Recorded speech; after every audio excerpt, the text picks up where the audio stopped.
Let's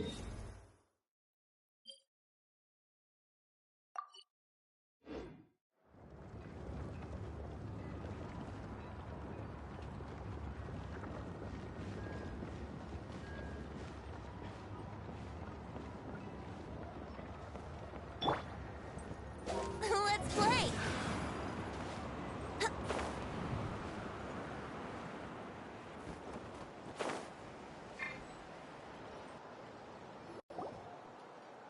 She's not back yet. Oh, I hope nothing bad happened to Master Cheffin.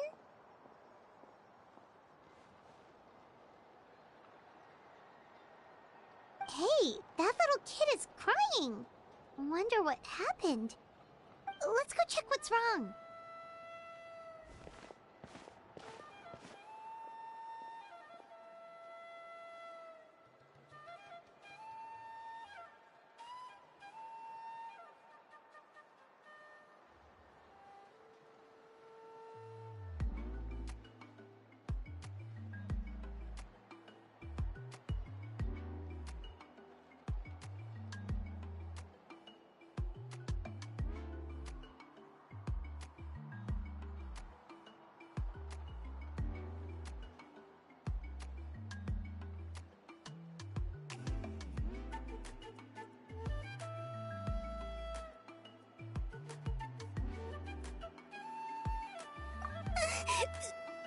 Master Cheffin, she went to gather volcanic crystals, but she's still not back yet. I told the guards, but they said they don't have people to spare. Plus, that area's super dangerous, with tons of monsters and bad guys. They have to finish making preparations before they can try to rescue her. But it'll be too late by then.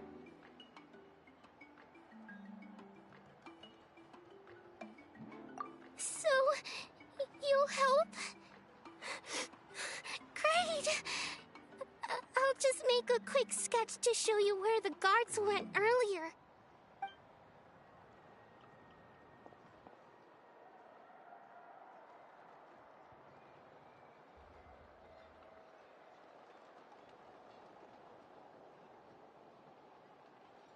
They said Master Cheffin might have stopped around here. She might have been forced to go near the shadow pen. If that's the case, then... Oh.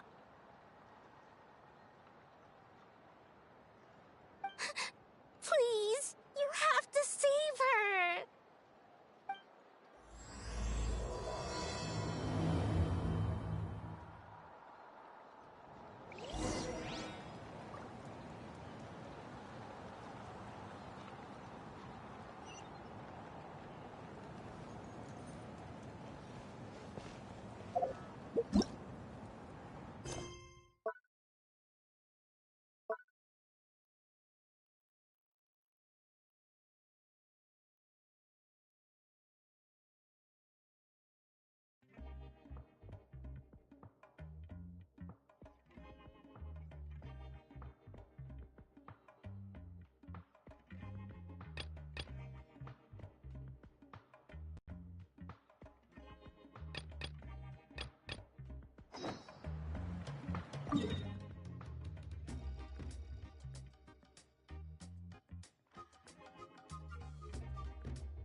Solidify! Here we go. Think you can get away? Yeah! I will have— Where did you come from? So strong! Let's get out of here, boys! Run! Leave the stuff if you want to live! Drop off! Well, they didn't put up much of a fight.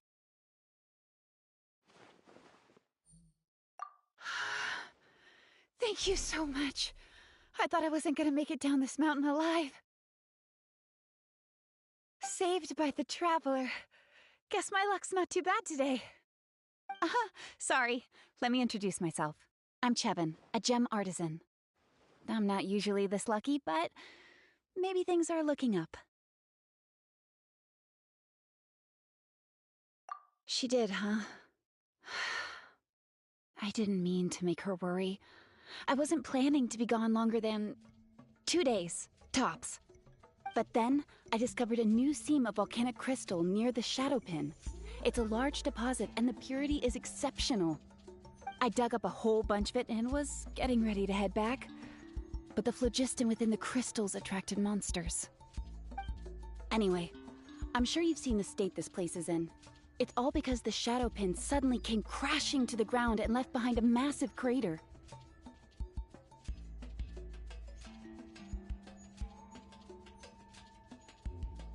The seam I found was closer to the outside, so it survived the disaster. Still, the crash riled up the monsters in the area, and now they're everywhere. I panicked and ran up a narrow path to avoid them. But by the time I was in the clear, I ended up running into those bandits. You showed up in the nick of time. If the situation was so dangerous, why didn't you just drop the crystals and run? I left most of them behind, believe me. I only kept the purest chunk. I have to bring it back no matter what. For Tlasoli and poor little Nachka.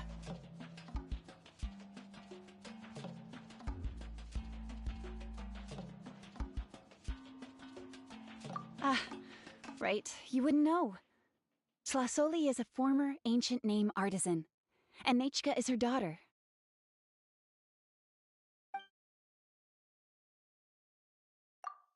That's right, or, well, she used to. Now she just handles regular forging commissions.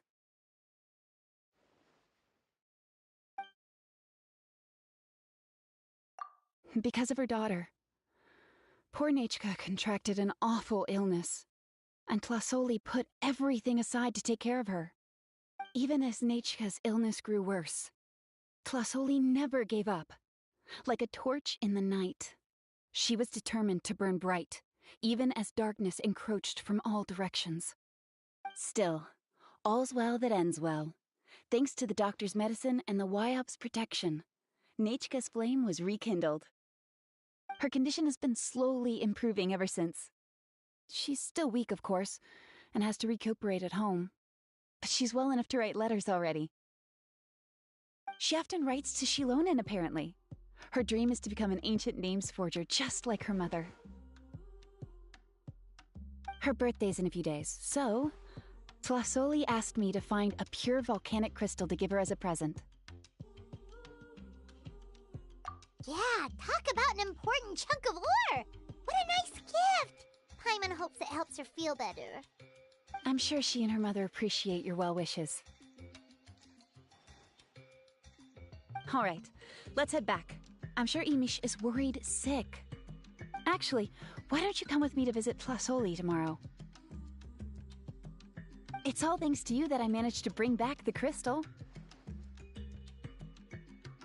You deserve a reward for helping us protect something so significant. That's right! A good mood makes for a quick recovery! And of course, we wouldn't say no to a little gift. Don't worry, something tells me you'll like this one. But I'll let Tlasoli tell you what it is herself.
Show me your courage! Yahoo!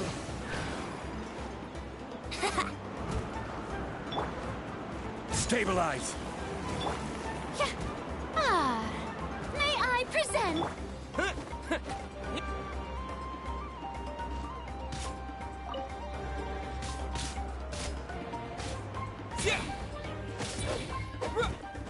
Out of the way or get blown away!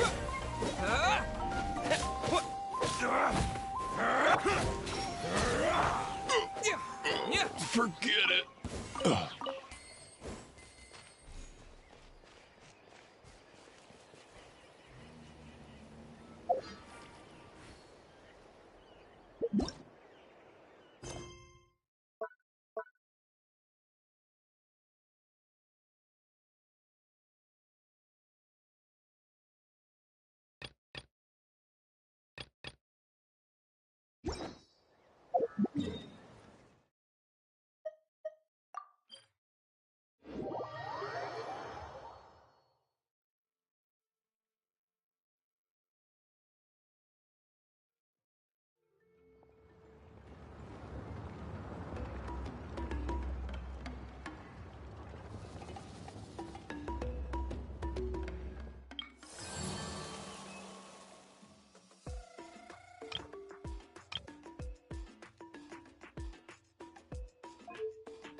Here we go.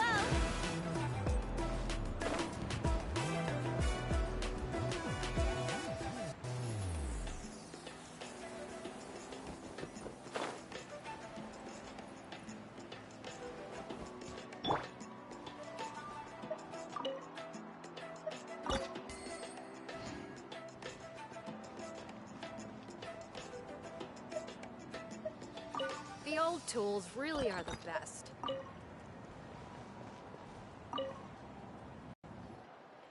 Oh, you're early. Looking forward to your gift? That's right.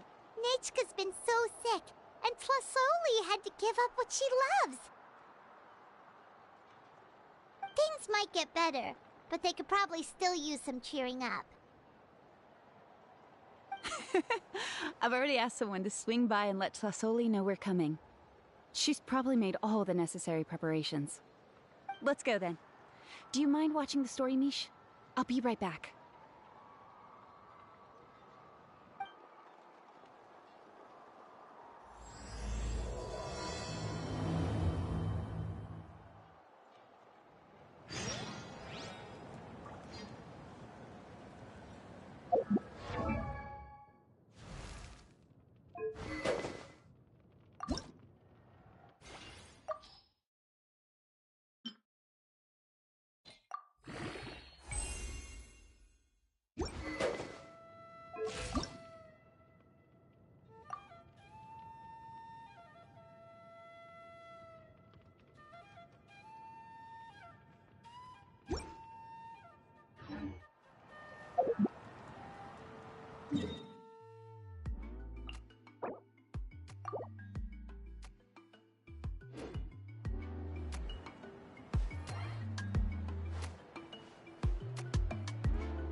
Yahoo! Time for takeoff.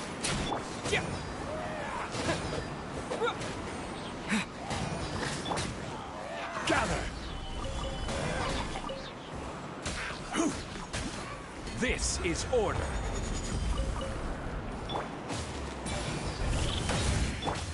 Let's play!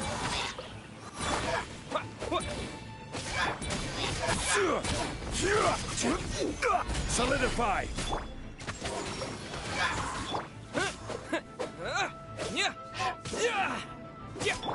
Brace yourselves. Think you can get away?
Osmanthus wine tastes the same as I remember.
Time for takeoff.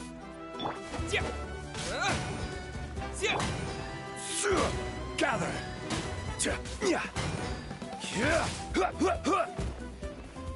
Let's play.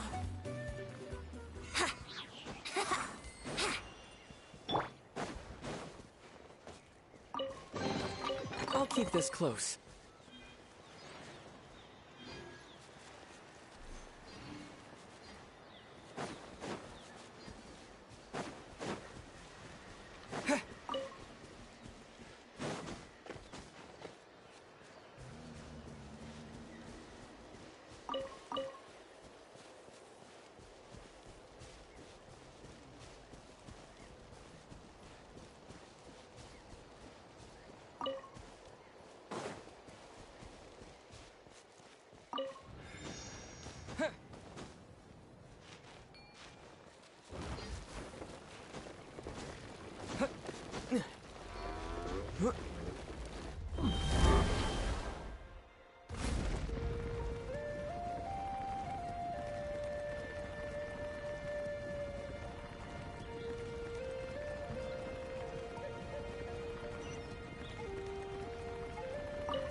Sasoli?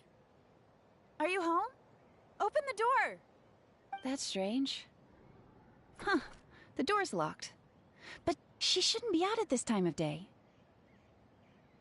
Hey, Nechka! Nechka! It's me, Chevin! Open up, please!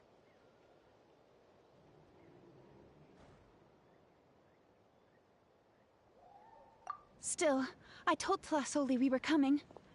Maybe she had to take Nechka out to get some medicine.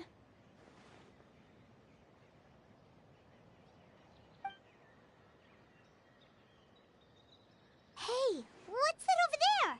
Looks like a Tapetlosaur nest. That's right. Tlasoli has a Tapetlosaur companion. If I remember right, its name is Iengu? When she was still in the forging business, she'd often have Iengu help with some digging work. But since Nechka fell ill, she hasn't let it dig much recently. Wait a minute. What the... This place is a mess! Iengu's nowhere to be seen either. Whoa, look at all these broken boxes! Something terrible must have happened.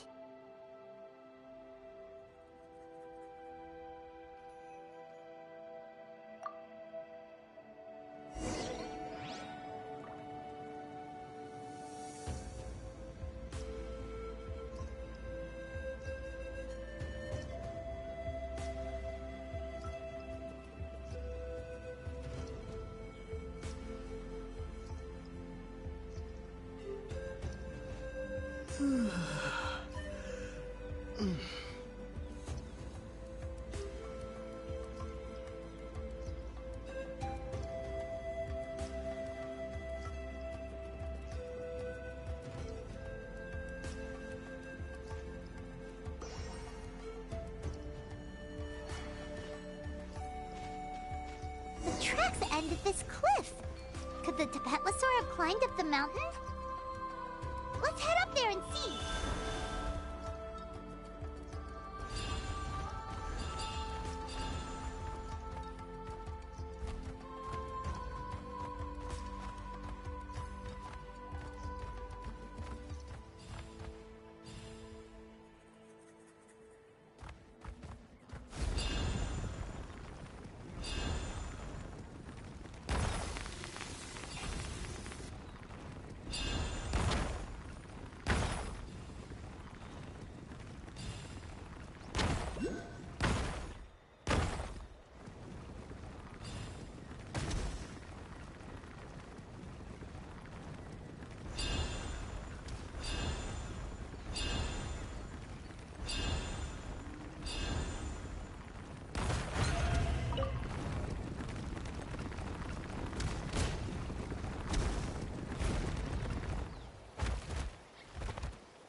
Huh. There really is a Tapetlosaur up here. Might not be Tlasoli's companion, though. Paimon still doesn't see any sign of Tlasoli. Hey, Traveler! Paimon!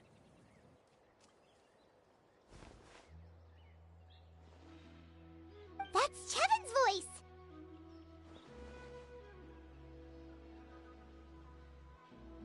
Come down, quick! Tlasoli's here!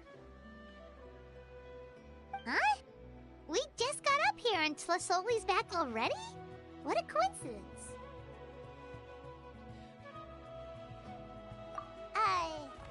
Why is the Tapetlosaur coming along? Whoa, hey, don't run, you'll hit us!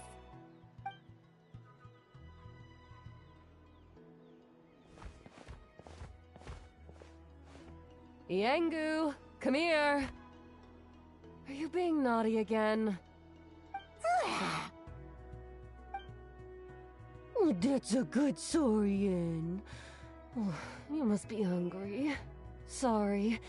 I'll whip up something for you later. Alright, run along and play now. I'll come along in a sec. Sorry, you two. I was waiting for you at home when Nechka... Well, she snuck out and ran off by herself. She said she just wanted to pick some flowers for our guests.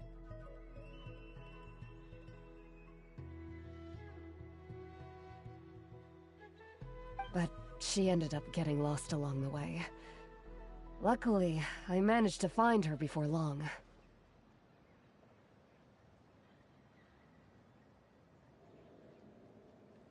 Yeah, Chevin told us she was just starting to get better. She's still very weak. The shock and the cold winds certainly didn't help, so she ended up with a slight fever. I gave her some medicine and now she's in bed. But it's nothing a good night's rest can't fix. That said, she won't be able to meet you today. I'm sorry you came all this way for nothing. Don't worry about it. We know she's still recovering. Chevin told us how serious her illness was. Her health definitely comes first. We were just dropping by to check on her.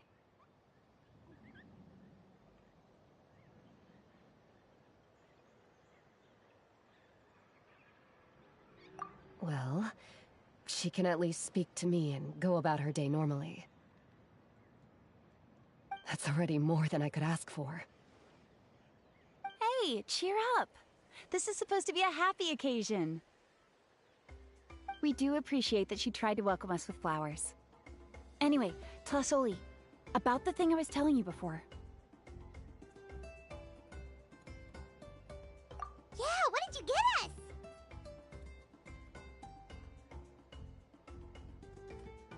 Well, it's a blaze gem inscription. I made it from the purest ore, so it's almost completely resistant to erosion. The techniques used to make it are all rooted in ancient name forging.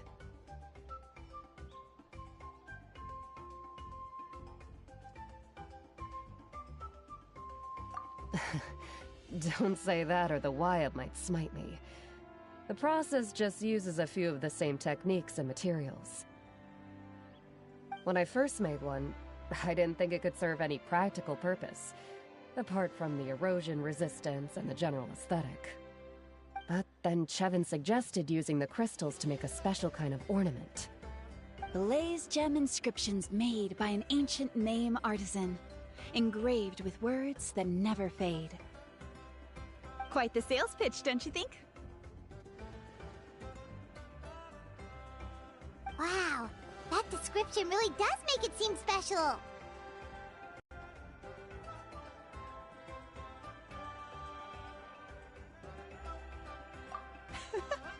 Tlasoli's blaze gem inscriptions really are special, though. Word of mouth isn't always reliable. As information gets passed along, it becomes incomplete, forgotten, and sometimes even distorted. But the words inscribed on these crystals will stand the test of time. The inscription will never deteriorate, and the meaning will never get twisted. It's the perfect gift for a dear friend or significant other. You could even pass it down to younger generations.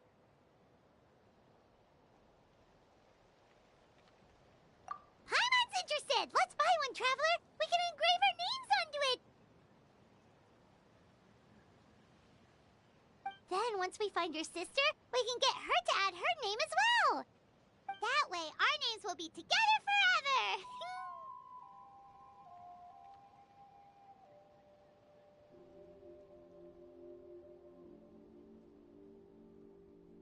You deserve it. You saved me. And Nechka's birthday present. It's the least I can do to repay you. Chevin, I thought I told you. Don't you start acting shy too, Tlasoli. It's a great gift. I know how much work goes into one of your blaze gem inscriptions. Well then, thank you both. I'll have it ready as soon as possible. Then, I'll have you do the inscription yourself. Nechka should be well by then. She'll be very excited to meet you.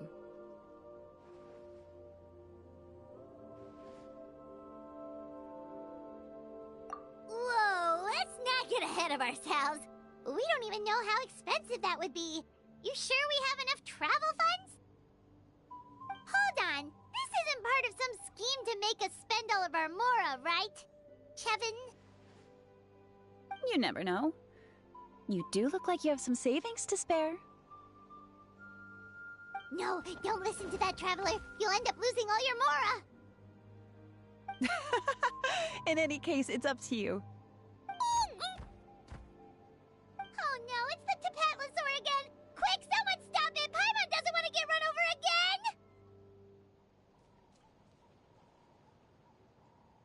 again!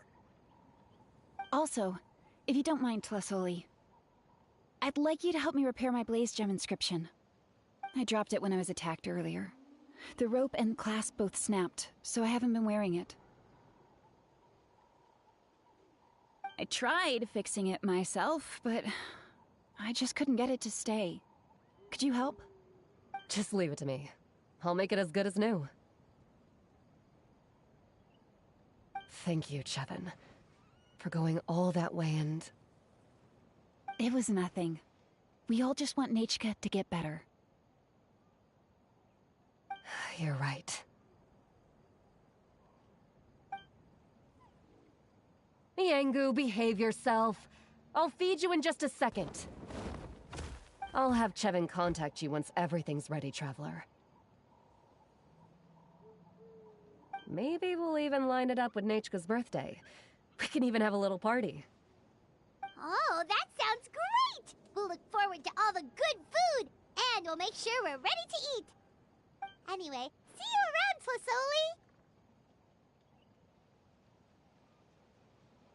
Tlasoli! Look after yourselves. Nechka is going to be so happy to meet you.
Shilonin, good thing you're here. I'm wondering if I can... Oh, the shelf on the left, second row down, first X on the right. That one's yours. And the garden hoe belongs to Ignal, and the hammer is Pakal's, so make sure you take the one that's yours. I haven't even said why I'm here. But looks like you're about to head out for a break. Yes, but I am going to take it right here. The temperature is just perfect today. Really? But doesn't it feel a lot hotter than usual? I really don't want to stay out in this heat. Exactly. In hot weather like this, customers don't tend to stick around and talk when they're coming to place orders or pick up the goods. I see. Oh, here comes another customer. I'll just leave you to it then, and pick up my axe. Sure, sounds good to me. Hey, Shilonin! Oh, Traveler, Paimon! We meet again. Oh, you two seem to be in good spirits. Oh, how's your ancient name been? Run into any issues?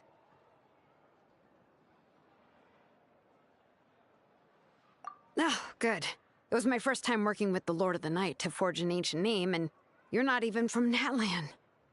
There are still a lot of things that could go wrong, so I wasn't sure if there'd be any issues.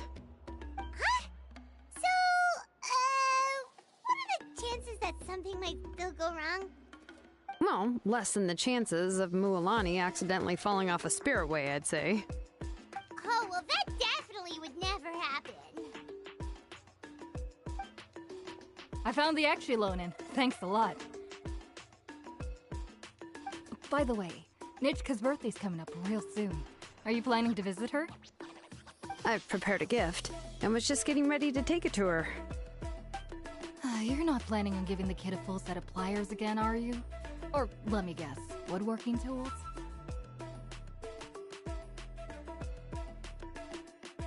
Yeah, that's right. Flowers will wither, and toys will break, and snacks are quickly forgotten once they're eaten. But a set of durable work tools will always stay with you, and get you through many sticky situations. Well, still, I won't be giving Nichka any tools this year. She wrote me a letter saying that she'd like a copy of To Kill the Brave. The book is not what you call a bestseller, but luckily, I have a few copies in my collection. They were really old editions that were published a long time ago, but they should still be readable. Children her age love fairy tales. The last time I was at Tasoli's, I even brought Nichka... Wait. What did I bring her again? It must have been her favorite thing, but, why can't I remember it anymore?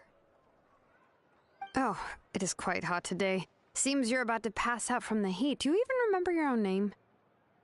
My memory can't be this bad. It's just these last few days. I've been forgetting things for some odd reason. Well, in that case, why don't you use the blaze gem inscription you have as a memo to engrave some important things to remember? After all, that inscription will never wear out, and it's easy to carry. I'd say that's quite a fitting use for it. You do have a point, but my inscription is almost already full.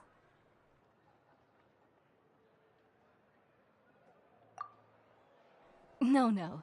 I engraved some wishes on my blaze gem inscription. You know, just some dreams that I have for the future and things I'd like to accomplish one day. Even though Tasoli has said that from an aesthetic point of view, it would be best for people to keep their inscription short, this blaze gem inscription was still made by a name engraver, the forger of ancient names themselves. Everyone thinks that the inscription she made might have some wondrous powers. So, many people who bought blaze gem inscriptions engraved their wishes and dreams on them, in hopes that they would come true. Sounds kinda like a wish granter. But if you do that, won't everyone be able to see your wishes and dreams?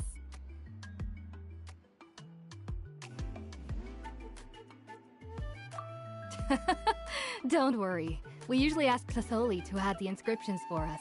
She has a unique method of engraving. With her method, the light must be at a certain angle in order to see the text. Without the right angle of lighting, the blaze gem inscription will just look like a pretty stone. That's true. In the end, a blaze gem inscription is essentially just a piece of rock. It doesn't have the power to grant people's wishes. Making wishes to it is like shouting into an echoing valley. The only one who will answer is yourself. But using it as a journal for your wishes is also fine. Carrying them with you and taking a look from time to time can be a good source of encouragement. Well, as long as you don't suddenly change your mind and want to take your wishes back, that is. These things are extremely durable. It would take a lot of effort to change the words. And I don't think anyone would willingly part with it either. They're not cheap and very hard to get. If you ever lost it, you'd just be filled with regret. Still, it's really strange. Given Auntie's skill, how could it take so long for her to make one? Oh, well, I hope someone didn't give her an idea of making fewer and selling for more.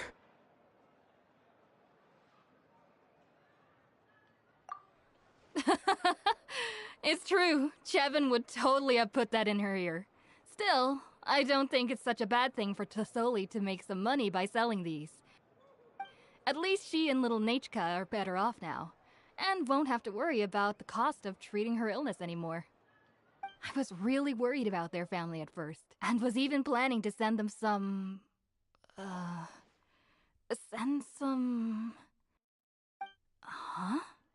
What was I planning to send to Nachka again? This memory of mine.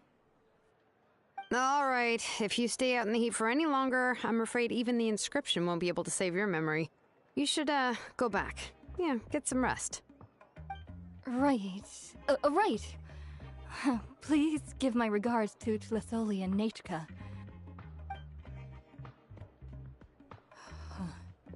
What's going on? Maybe I should go talk to Erinley to get some medicine. So you'll be going to Nachka's birthday party too, Shilonen? Oh, perfect! Then let's go together! Oh, yeah, sure, but I didn't expect you to know Tlisoli too. She hasn't been coming to the tribe much lately, so how did you get a chance to talk with her?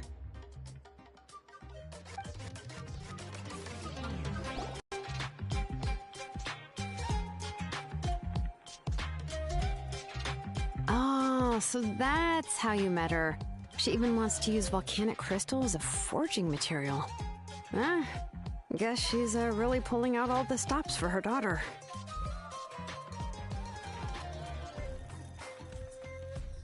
Then let's just go and ask. Come on, I want to give her the book anyway. Huh? Wait a second, our birthday gift's supposed to be a surprise?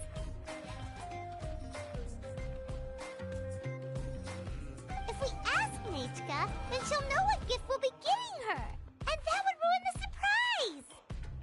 But if you don't ask her, then how will you know what kind of present she would like? Here's another idea. Perhaps you can also give her a storybook based on what she wrote in her letter. That might be a good option.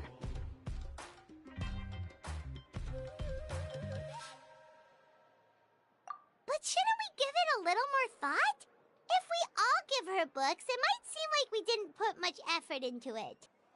Shilonen, have you really never asked her what she would like the most? There must be something else she'd like besides books. Unfortunately, no. Nachka's illness has kept flaring up over the past few years. Apparently, she couldn't do anything during that time other than rest in bed. She didn't even have the strength to talk to anyone.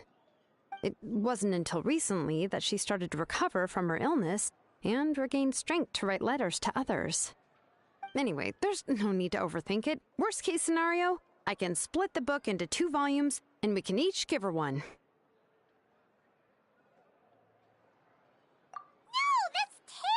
That would really look like we didn't try. Let's just go ask Nachka. Even though it would ruin the surprise, we could at least get her something that would make her happy. Anyway, could you tell us a bit more about the book that you're getting her? Is it really that unpopular? Well, it's a little difficult to explain. You see, there are actually two versions of To Kill the Brave. The premise of the book is pretty straightforward. It's basically about a set of twin brothers working to defeat a demon lord. But after defeating the demon lord, the older brother, To Kill, discovers that the king's spirit has possessed his younger brother, Remok. In the ending of the original story, the older brother kills his younger brother to defeat the demon lord, before jumping into a volcano.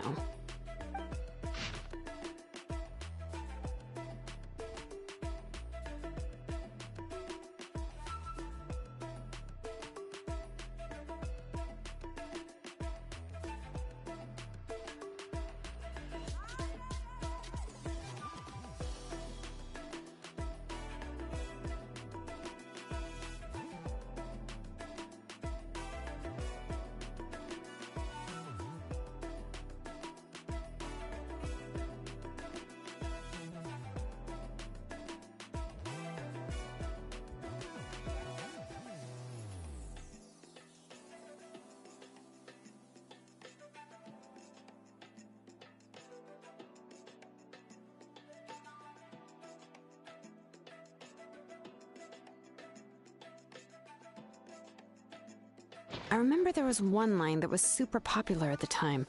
If I still remember right, after being possessed by the goddess Coatlicue, Remok said, "I do not wish to see your blood be reduced to ash, but I have seen the light of your heart and spirit. Remember my name, brother. As long as you remember me, I will never have left." The other version was released only recently. The author heard a suggestion from someone and suddenly decided to try and make a stake in the fairy tale market, so the story was revised. In the revised version, the brothers killed the demon lord together and both survived. According to the author, this gave the story a happy ever after kind of ending. However, the revised version was not well received. After a month on the market, it had hardly sold any copies and the books were collecting dust on the store shelves.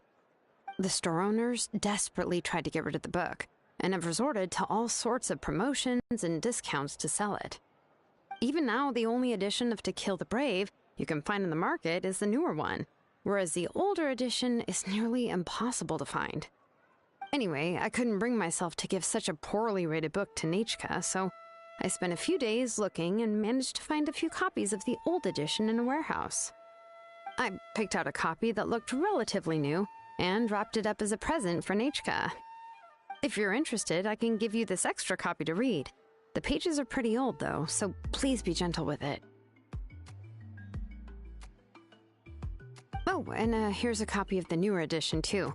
They gave me a free copy when I went to buy some chocolatl. So that's how they're trying to sell off the book. Could it really be that bad? Even Paimon's curious now. Let's get going. Tlasoli lives pretty far from the tribe, so it'll take us some time to get there.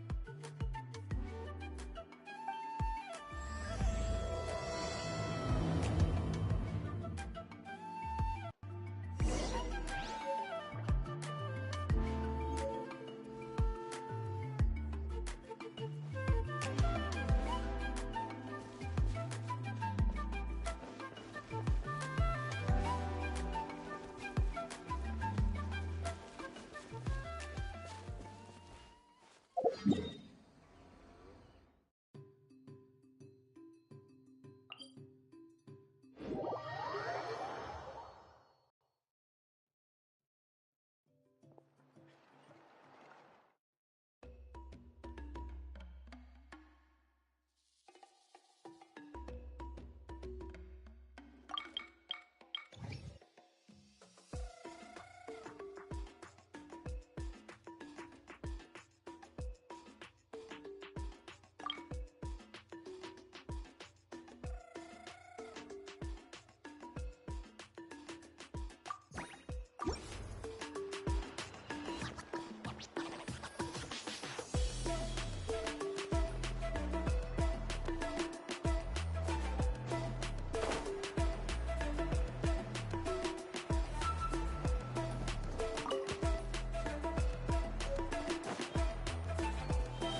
Oh, what a surprise. And even Shilonen is here too.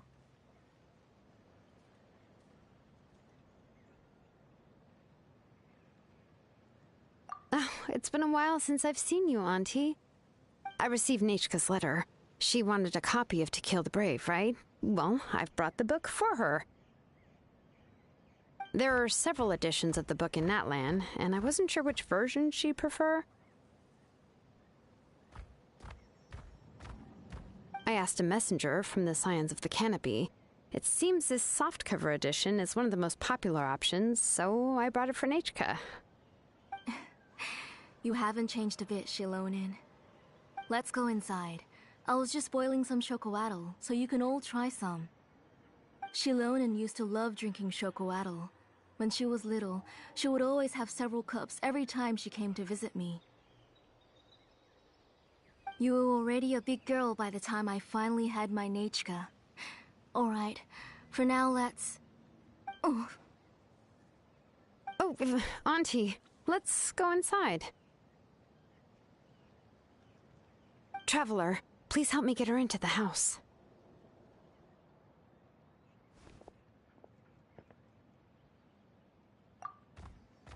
Oh, Paimon will help too! Be good, Yangu, and don't get in the way. All right, let's get indoors. Watch your step, Auntie.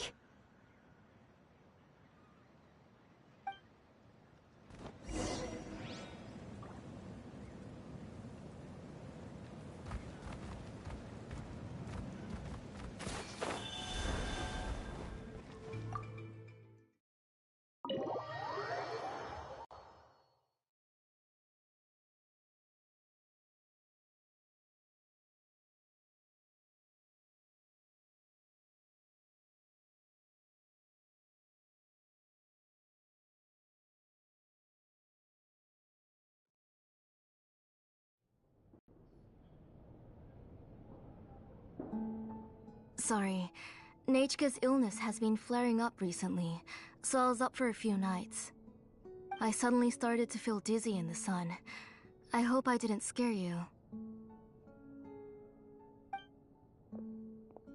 Have a seat. I'll fetch you a few cups of chocoatl. Please wait a moment. Oh, I've already brought them over. This cup's for you, Auntie. And these are for you, too. Chocolatl? What does it taste like? Paimon's heard that it can be pretty bitter. Traveler, could you give it a try first? Oh, don't worry. Auntie always adds a lot of sugar. It won't be bitter.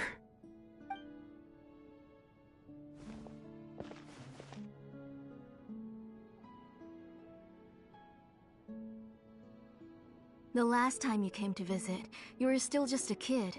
But now you're a pillar of the Children of Echoes. No, of all Natlan even.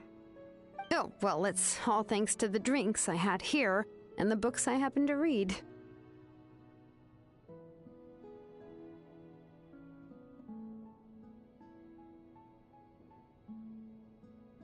We heard that you two are from the same tribe, but Paimon had no idea you were so close. When I was little, my parents were always talking about how skilled Auntie was at forging ancient names and how she was a good role model for the rest of us. The moment I became idle at home, they would toss me into Auntie's workshop to watch and learn. Then I would have your parents go back, boil you a pot of chocoatl, and let you play in the house. Yeah, and then I would drink and listen to you banging away with your tools in the workshop. But eventually, she moved out of the tribe to find some more space, and I didn't have the chance to visit again after that. But why did you seem so familiar with the place when you went to the kitchen for the drinks just now? Because the layout of this place is identical to her old house. Let me see. Yeah, that should be Nechka's bedroom then. That's right. I remember you used to hunker down in the room to read and draw. But you're all grown up now. Even if you wanted to live here, I'm afraid you've already outgrown Nechka's bed.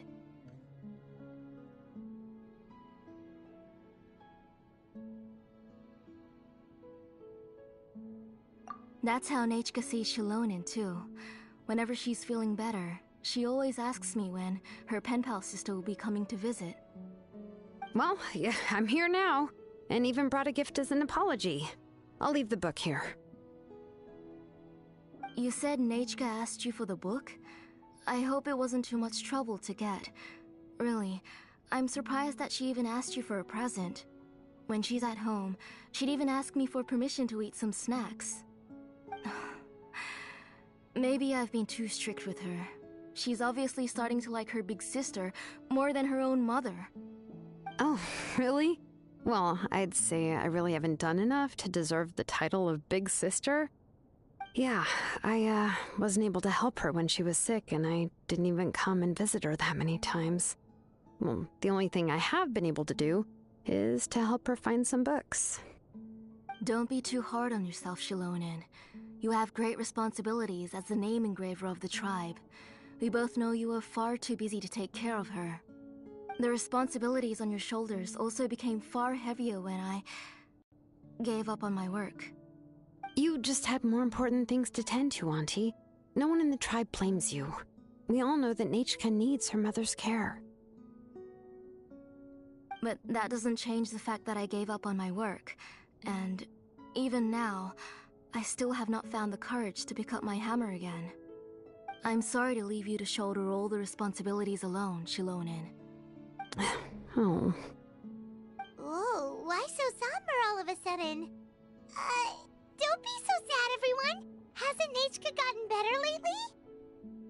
Oh, relax, Auntie. I can handle the work. But once Nechka is back on her feet, you should get back to work and let me have a vacation. You'll be the one who's busy then, and I'll be sitting at the side drinking chocolatl and cheering you on. If that day really comes, you can have as much chocolatl as you like.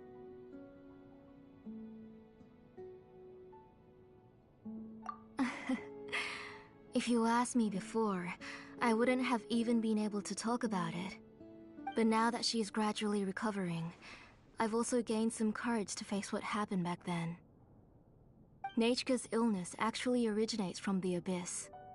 That night, I was in the tribe, having a discussion over the forging of new ancient names. Before we could finish our discussion, the alarm started to ring outside. A horde of monsters from the Abyss suddenly attacked the tribe, so everyone banded together to fight them off. I joined the fray as well, and it wasn't until the monsters were repelled that I got back home with some guards from the tribe. But Nechka was gone. I can't remember how long I spent searching for her. Maybe for 2 or 3 days. In the end, we found Nechka at the bottom of a short cliff. She was holding a dried-up embercore flower in her hand, and there were traces of abyssal corruption around her wounds. I know. It was all my fault. Before the incident, Nechka had asked if I could forge an ancient name for her. Work was busy at the time, so I told her that if she could find an embercore flower, I would use it as material to forge her an ancient name. Oh, Nechka, my daughter. My Nechka. I was holding her in my arms, but no matter how many times I called her name, she wouldn't open her eyes and look at me.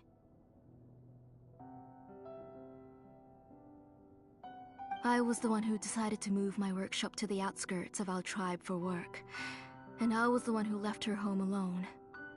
Oh, my daughter. My Nechka. Why do you have to suffer like this? Whoa, hey! It's okay, right? Nechka's getting better. She already has the strength to write letters now, doesn't she? Well, Shilonen has even brought her a gift.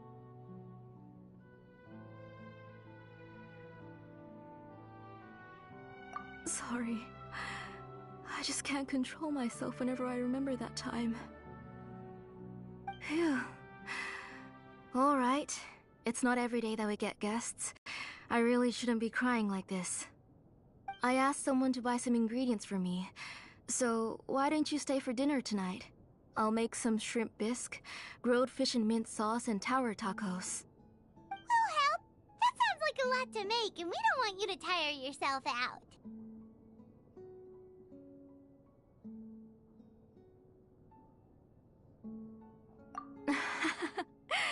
Thank you both, but don't worry. It's just a few dishes. I'll be fine. You three just need to make sure everything gets eaten up. I can't eat a lot at this age. Oh, we haven't had anything to eat yet, so don't worry. We'll make sure there are no leftovers.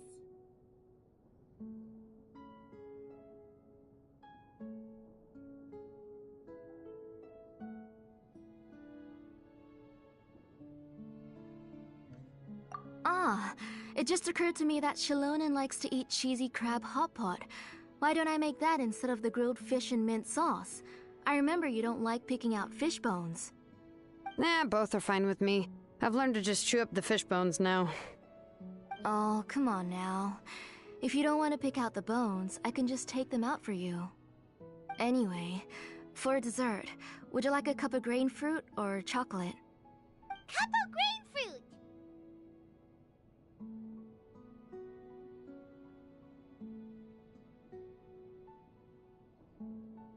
How about a cup of green fruit mixed with chocolate?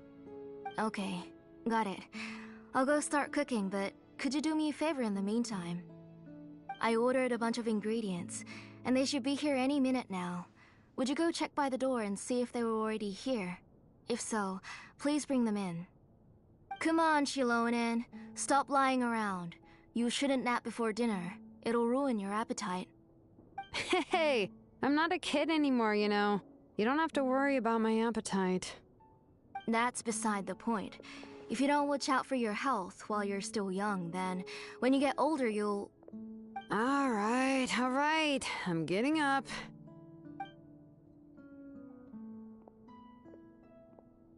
We'll go check on the ingredients with Shilonen.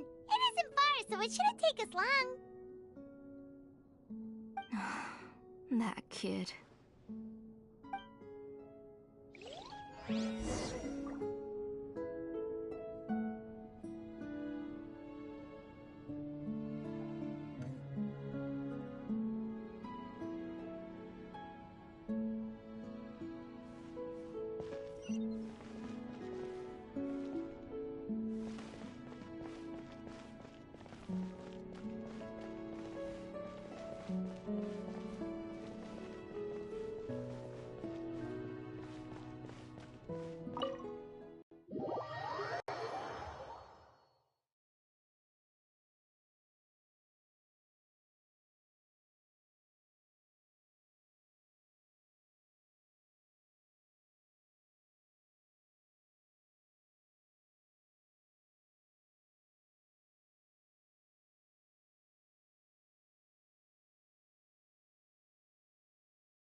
No one's come to deliver the ingredients yet.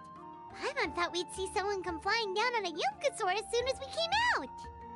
A messenger from the Scions of the Canopy wouldn't be flying here. They usually come climbing down the cliffs nearby. No need to look. There isn't anyone on the cliffs. I just saw a ghost. Hey, you there. Sorry, but does Tlasoli live around here? Oh, are you the one who's supposed to deliver the ingredients? Ingredients? Are you kidding? I was nearly eaten myself. Never mind that now. Those monsters are still hot on my heels. Please, you've got to help me. Shilonen, Where'd she go? Whoa, she's already gone up to fight the monsters? Let's go help her out!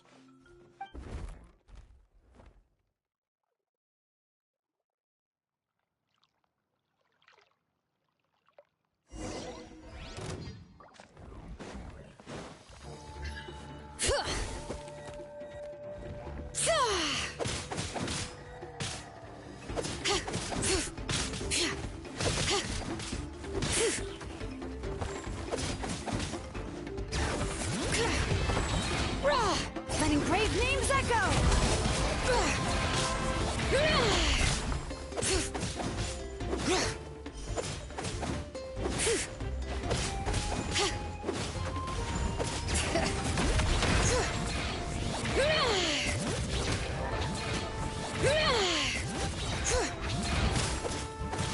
Hear the echoes of the valley!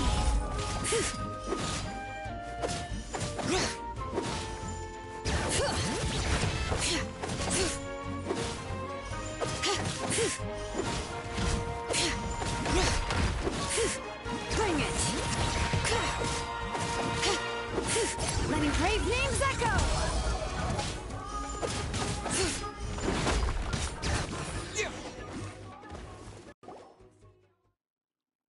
Alright, that should be it for the monsters. Yeah, it was easier than I thought. Oh, it also seems we're in good luck. The goods weren't damaged either. Strange, we didn't see any monsters on the way here.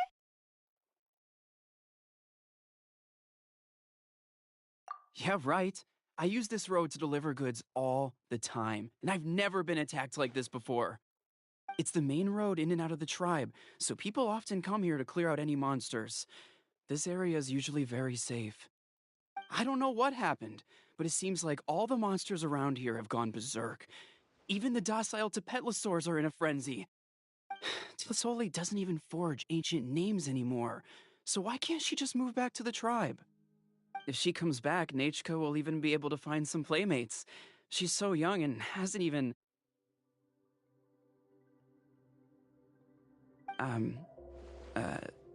Nachka's playmates. No, wait, I feel like my kids have played with her before. They've even told me about Nachka's favorite game. If I remember right, it was... strange. I always remembered it before. How could I forget all of a sudden? Look at that!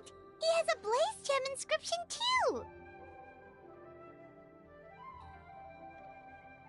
You should go back to the tribe. It seems like you had quite the scare today. We'll take the ingredients back for you. I'll carry these bags, and you two can carry the rest. If you say so. Thank you so much. I guess today's just a really bad day for me to go outside. That's so weird. Why is everyone we run into today having trouble remembering stuff? Heimat's not sure how to say it, but she's got a strange feeling about this. Like it's all somehow related. Once you live long enough, you'll eventually start experiencing strange days like this. Let's bring the ingredients back. Otherwise, we won't have anything to eat tonight.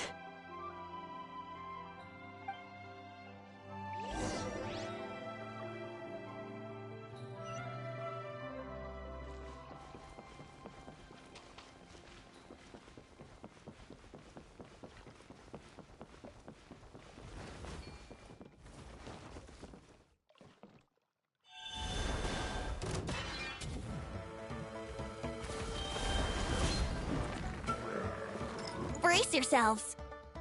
How rude. Yahoo!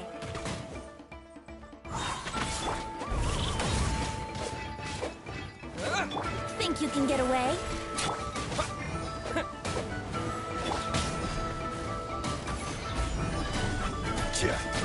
Order guide you. Here we go.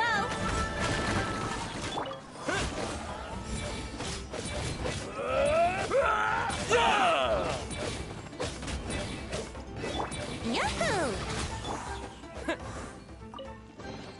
I'll keep this close.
Ah, you're finally back. What took you so long? I was starting to worry. Oh, yeah, we, ran into some small problems, but everything's fine now. Alright. As long as everything's okay now. You all have a seat. I'll get the food ready. It won't take long.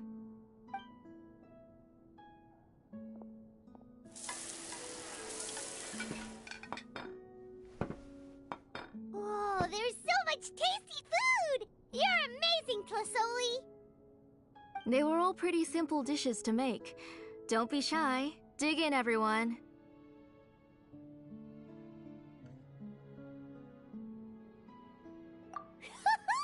Paimon will help herself. Paimon will have some of this, and, this. Oh, and this! Ooh, yeah. Can I get another serving, please? You're done already? Do you even chew when you're eating? Of course! Didn't I say that I chew up the fish bones? I'll have just one more fish and leave the rest for Nechka. It's okay. Just go ahead and eat all you'd like. Nechka can't eat these dishes anyway. Her body is too weak to digest these kinds of things. I'll just make some broth for her. Oh no, but Paimon thought she'd already recovered from her illness. Injuries caused by the Abyss cannot be undone. The doctor said the fact that she's stable is already quite a miracle. But it's okay. Nechka can talk to me now and can even hold my hand. That's more than I could ask for. Even if she will never again know that I am her mother.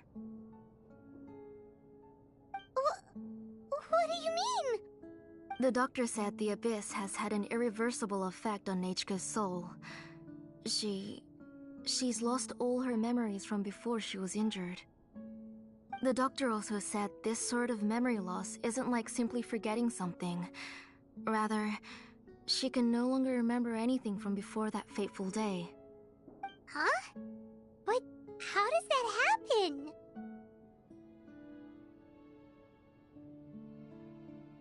You know about the woven scrolls that the Masters of the Night Wind use to record things, right? Well, generally speaking, forgetting things is like when the woven scrolls would gradually start to fade. As long as you repaint and weave the threads again, the faded memories will come back to life. But the case of Nechka's memory loss is as if her woven scroll had been cut in two, and the portion of the past was burnt to ashes. The books she loved to read, the flowers she took joy to grow, and the time she spent in this house were all cut off by the Abyss, and can never be retrieved again. As one example of that, Nechka now only sees me as a strange, unfamiliar auntie who claims to be her mother. She's a good kid, and doesn't want to upset this lady who's been taking care of her so much, so she still calls me Mom. But I've always had a feeling that she's constantly wondering about things like, where is her real mother? Why is she stuck here in this house? Was she abandoned? Nechka really has no idea that her real mother is right in front of her, and has never left. So you plan on recreating Nechka's woven scroll, all by yourself? What do you mean? Or should I say, you've already started reweaving that scroll long ago.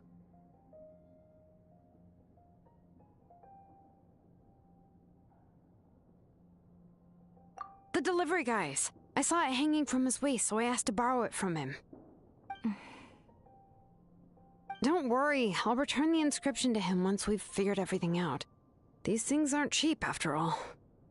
When did you know? Yeah, I noticed it back when Blaze Gem inscriptions suddenly became popular among the tribe. It was then that I also noticed that everyone wearing Blaze Gem inscriptions had varying degrees of memory loss. Traveler, you've picked up on it too, haven't you? Accessories made using ancient names forging techniques. For what's only supposed to be a pretty souvenir, this inscription contains a phlogiston engraving with a truly overkill level of complexity.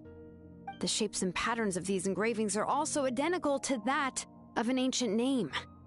By making just a few slight adjustments to the layout and connections of the main pattern, you can pretty much qualify this blaze gem inscription as a bona fide ancient name. And yet, you've never told anyone about these engravings in the blaze gem inscriptions that can be activated at any time. Am I right, Auntie? I knew you were a sharp one, Shilonin. That's right. I have a way to cure Nechka and restore all her memories. It's actually quite simple. I want to forge an ancient name for Nechka that contains all of her past memories.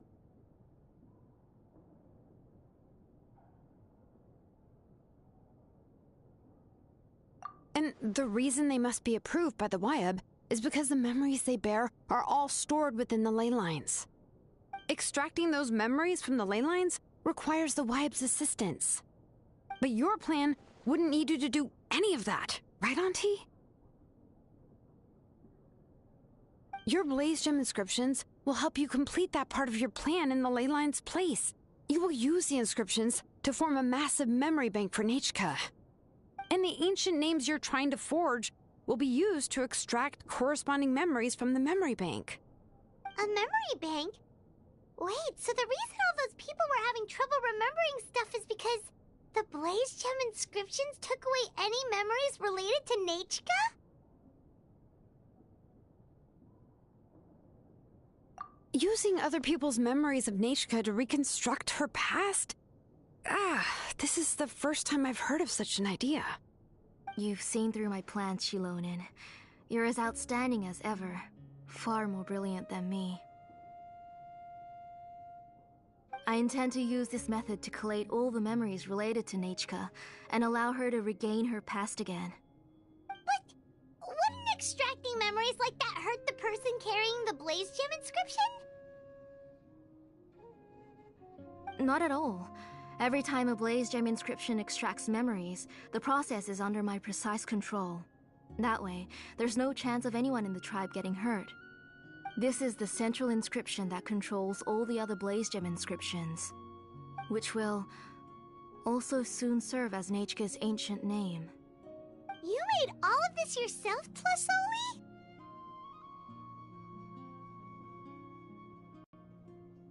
Yes. It was lots and lots of work. It was truly exhausting. Or perhaps I've just grown old. You saw it yourself. I nearly fainted just from being in the sun. I could collapse tomorrow, or even in the next few moments. But Nechka's ancient name is still far from completion. I've solved the issue of storing memories, but I still don't know how to connect Nechka up to this central inscription. I've thought you just modify your own ancient name. I considered it, but this matter doesn't have anything to do with my ancient name. It's of no help to me, and I don't need its help now. You know the price to pay for making something like this. Yes, I do. But as long as I can get my Nechka back, I'm willing to do whatever it takes. Otherwise, Nechka won't have any chance of reclaiming her past once I'm dead and gone. She won't remember me, and she won't even remember why her name is Nechka. When that time comes, she will be left to drift around the world all alone, unknowing of where she came from or where she should go.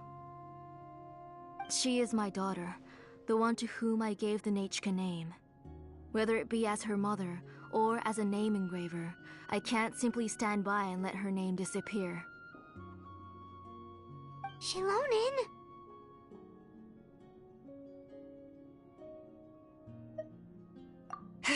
I'll take the central inscription with me. I'm going to completely disassemble it to confirm its components and uses, and I won't make any promises until I've checked everything. Say goodnight to Nechka for me, Auntie. Oh, wait. I've also finished the inscriptions for the Traveler in Paimon. Let me fetch them for you.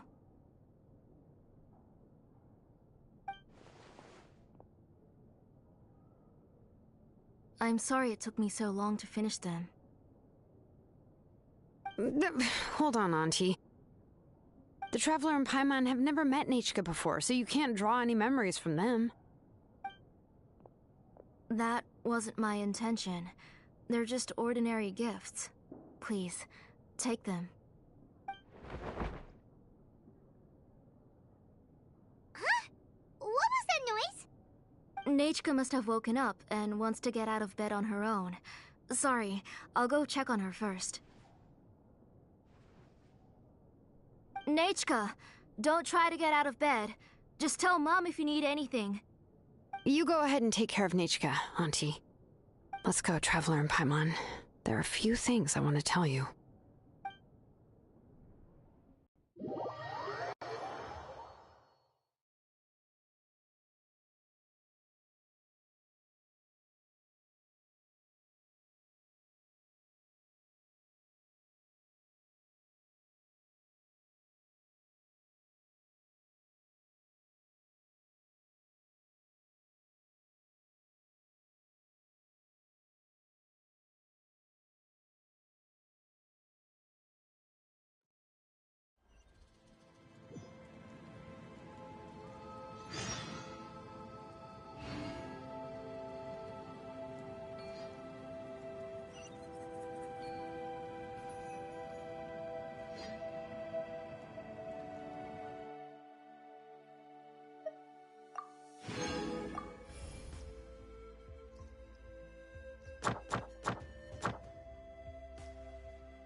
just a step on the path to glory.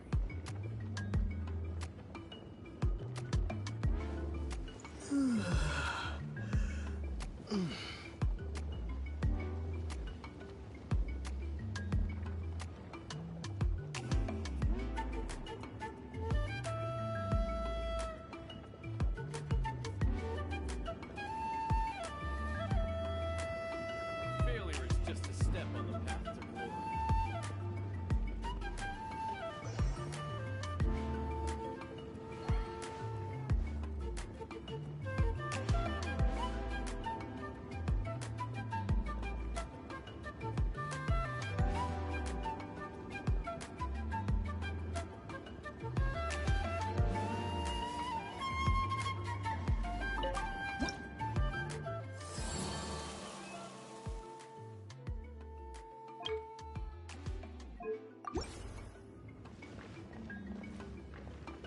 Failure is just a step on the path to glory. Crumble!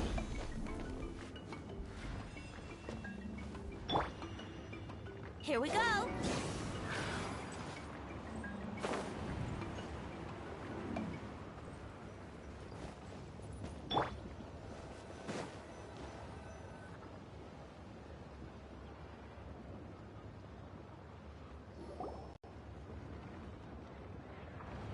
You two can wait outside for a moment. I just need to go in and grab something. The workshop is a little messy, so unfortunately, I won't be able to show you around.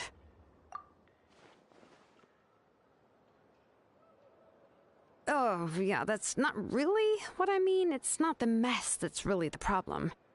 It's just that the workshop is cluttered with way too much stuff. Books, files, and even ancient texts I got from the Masters of the Nightwind. Everything's piled up to the ceiling. You probably won't know where to step once you're inside. Kachina suffered quite an unfortunate series of events the last time she went inside. Well, I suppose it was my fault for being so focused on searching for information at the time that I forgot to lock the door. After entering the workshop, she was shocked to find herself face to face with a massive woven scroll from the Masters of the Nightwind, and then she turned around and knocked over a huge stack of forging blueprints. She tried to step out of the way, but tripped on a poster tube that was behind her, and then boom! The forging blueprints came crashing down right onto her head. Oh no!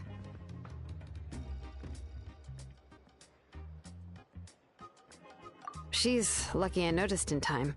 I found Kachina in a daze and managed to save her before an entire set of the history of the Children of Echoes was about to bury her. I then dragged her up to the second floor. Ever since then, Kachina always waits outside the door and doesn't dare take a step in whenever she comes to see me.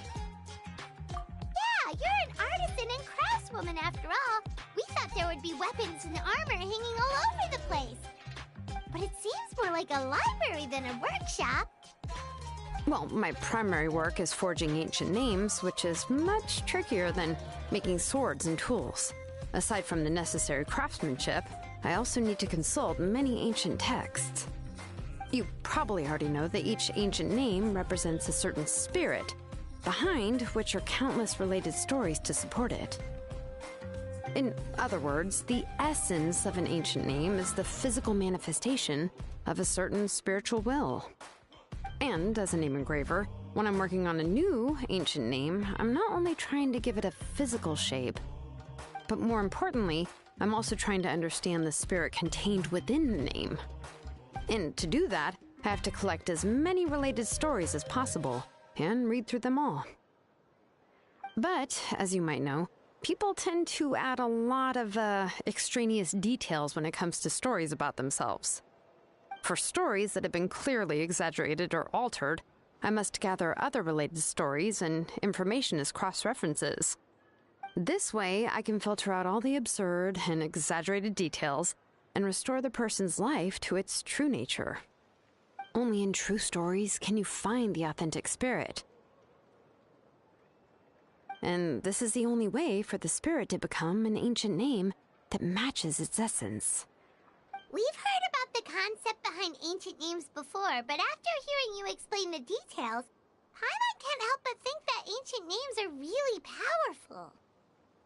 Well, no matter how powerful ancient names could be, they would never be able to suddenly turn into a blade or allow you to smash through an entire cliff in one punch. It's just a form of spiritual power that's passed down from generation to generation. It doesn't have those kinds of physically tangible effects. Well, take your own names, for example. From the moment you appeared in this world, some person had already prepared a blessing for you. And that person then condensed this blessing into your name and gave it to you as a gift. It may feel like the moment you received your name is already in the past, but it will always stay with you and move with you in the future. Names are blessings for the future from people standing in the past. Well, that's what Auntie once told me. And with this blessing, people will become more confident as they walk into their future. To put it another way, it's like having a lamp in your hand as you walk through the darkness of night. Oh, Paimon gets that. If you're alone when you're walking in the dark, it's easy to get scared and tired quickly. But if someone else is walking with you, then it won't be nearly as scary. And, well, you might still get tired, but it'll still be a whole lot better than walking alone. The Traveler always has Paimon by his side, though, so he'll never have to worry about that. Oh, Paimon sure many wish they could be in your shoes, Traveler. Paimon's always flying! Of course it gets tiring! But we're getting off topic. We can talk about that later. Anyway, this is what Tlasoli told me when I was training as a name engraver. And to be honest, I've only understood 20% of what she said at most. I've never been able to figure out the rest. But doesn't that mean you basically don't get it? Well, that's not entirely true. Auntie and I have at least come to a consensus on the most important thing. You know what? I am sick of talking. We can talk about all of this later. Please, wait a moment while I grab my things.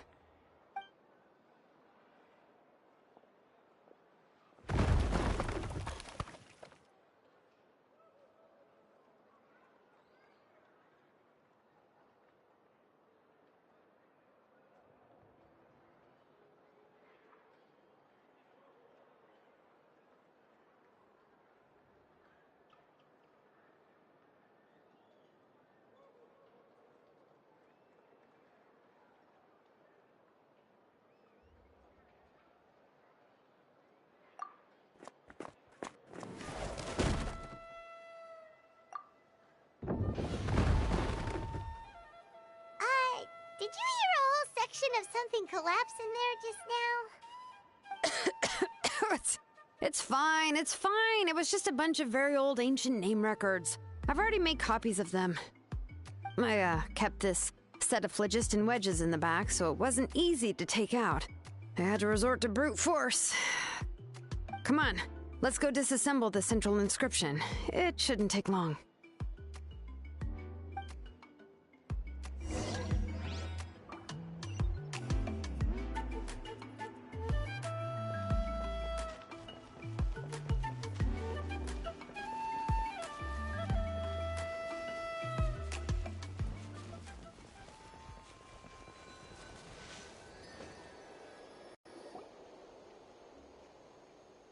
Here we are.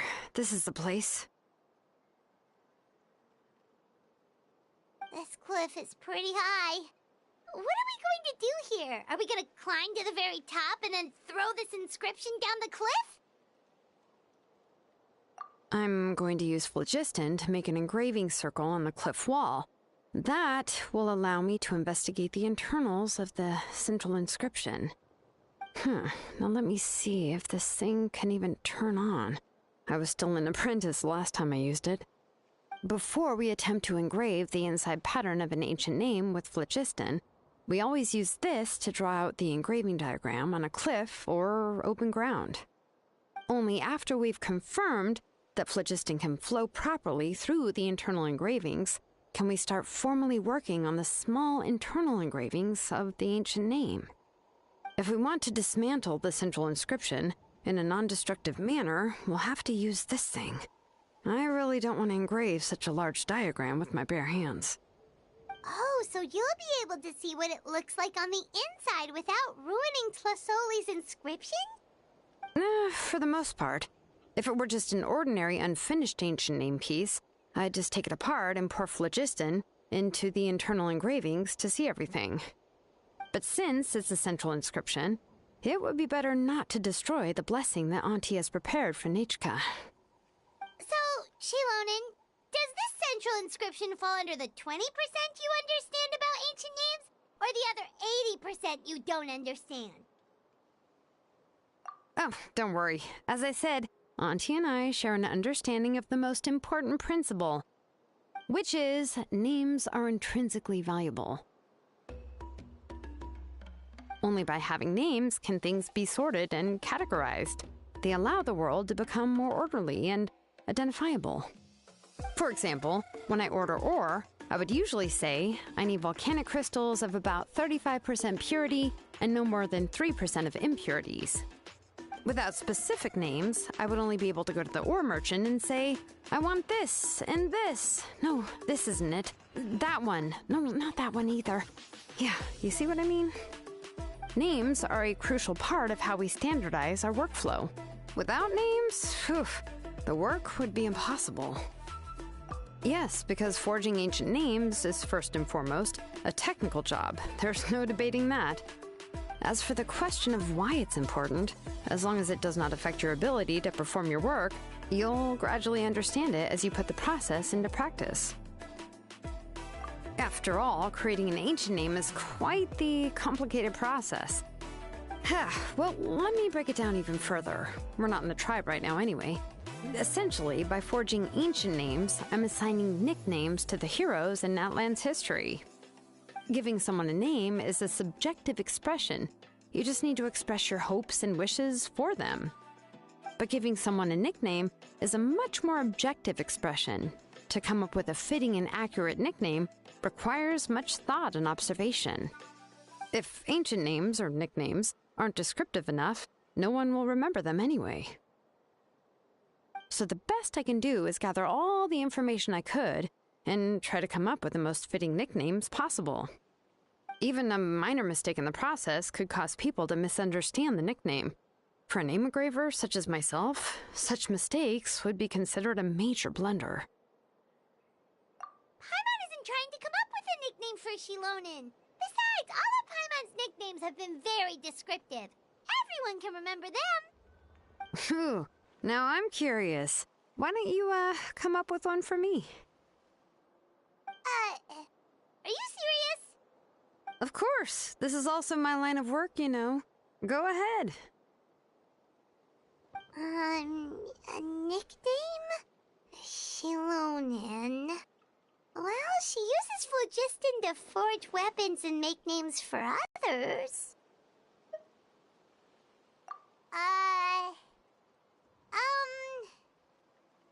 Smith? Yeah, not bad, and quite fitting too. I'll remember it. But, you should keep observing my work, Paimon. Maybe you'll come up with an even better nickname.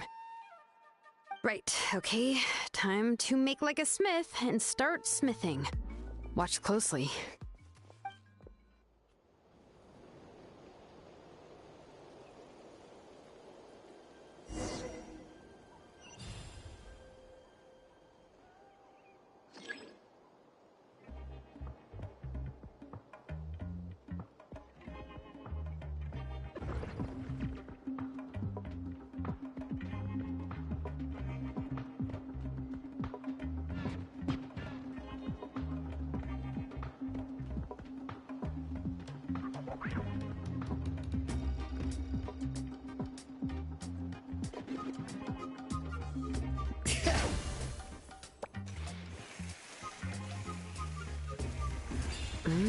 Adjust the inclination by 2 degrees. Stop. The error margin is within an acceptable amount, but I'll extend the inscription link a little more just to be safe.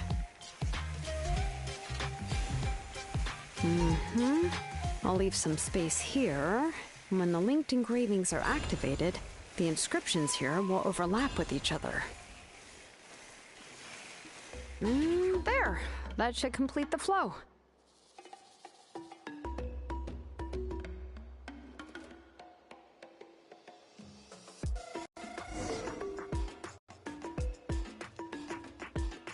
Amazing, Shilonen! You were running all over that cliff as if it was flat ground! Oh no, it doesn't have anything to do with my tribe. It's just the phlogiston adhesive I have on my shoes. But after all that running around, I'll have to infuse them with more phlogiston again. Huh. I should prepare a spare supply of phlogiston to bring with me next time. More or less, yeah. I usually have at least the key equipment on hand. I can show them to you when we next find the time, but let's get to work first. Let me see. Start with Anchor 1 and activate it with Density 3 phlogiston.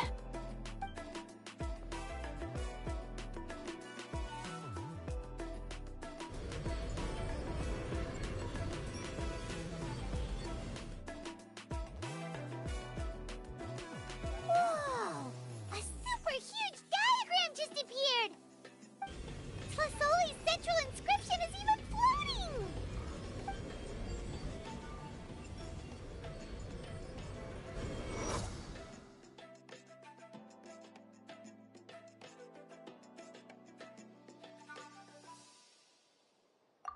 So are you done checking the inscription, Shilonen?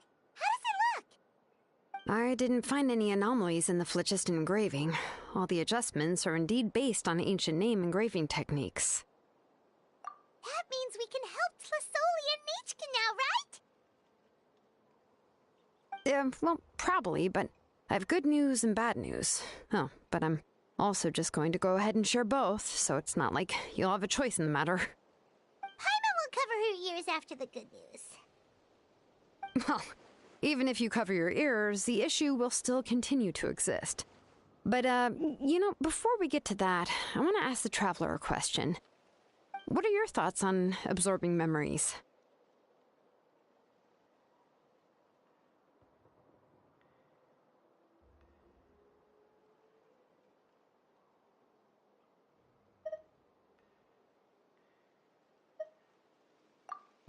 I knew you felt the same way, and that'll save me some initial explanation.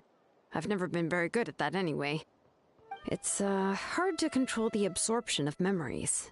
Technically speaking, this type of inscription has the power to do far more than absorb memories related to a single person.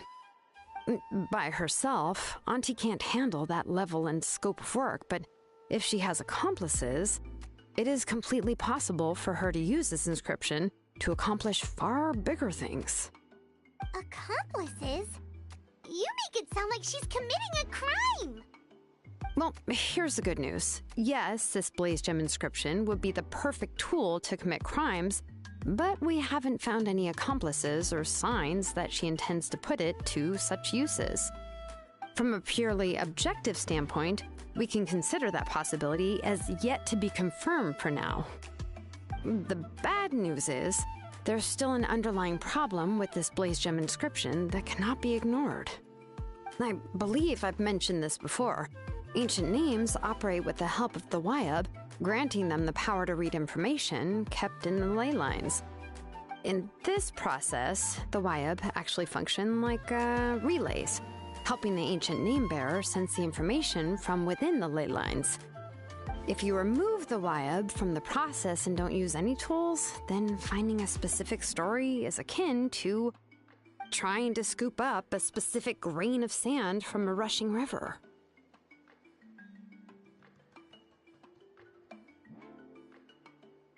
Yeah, exactly. Anyone who attempts to do so will likely lose most of their cognitive function or become a babbling madman who talks to themselves all day long. Now, let's consider the memories that Auntie has gathered as the ley line, and Nechka as the only ancient name bearer of this ley line. There's no way Auntie would let Nechka plunge into the river of memories without any tools. She'd only be overwhelmed by the surge of memories.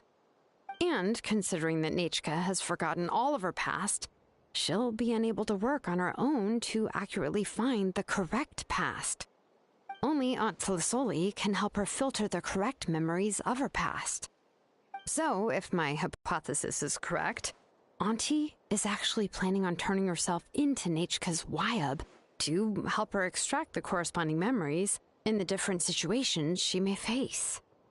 In an ideal world, this would be perfectly fine, as long as every extracted memory is correct. Nechka would essentially be getting her past back. And I also believe that there won't be any mistakes in everything that Auntie remembers about Nechka. But Auntie is not a Wyub. Her body won't be able to handle the load for long.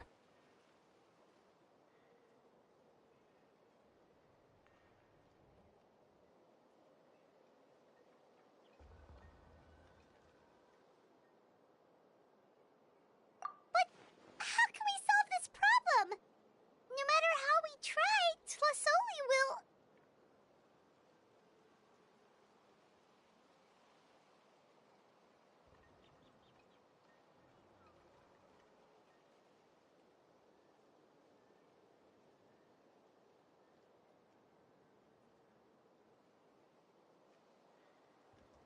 Names are blessings for the future from people standing in the past.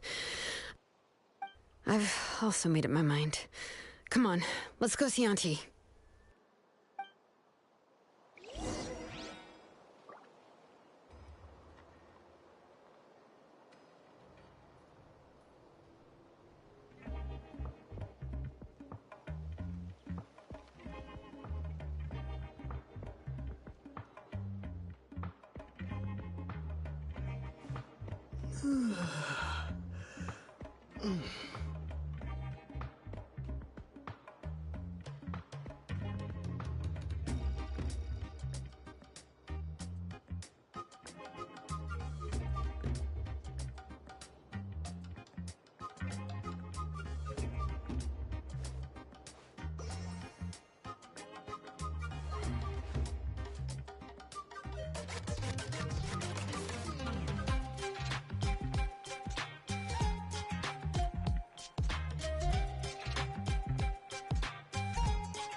Ah, Shilonen.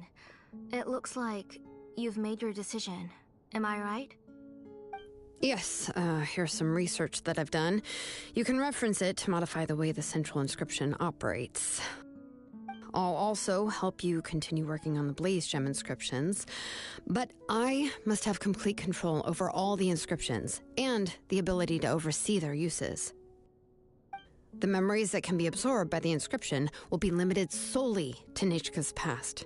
We'll plan a set time frame together from which the memories can be drawn from shortly.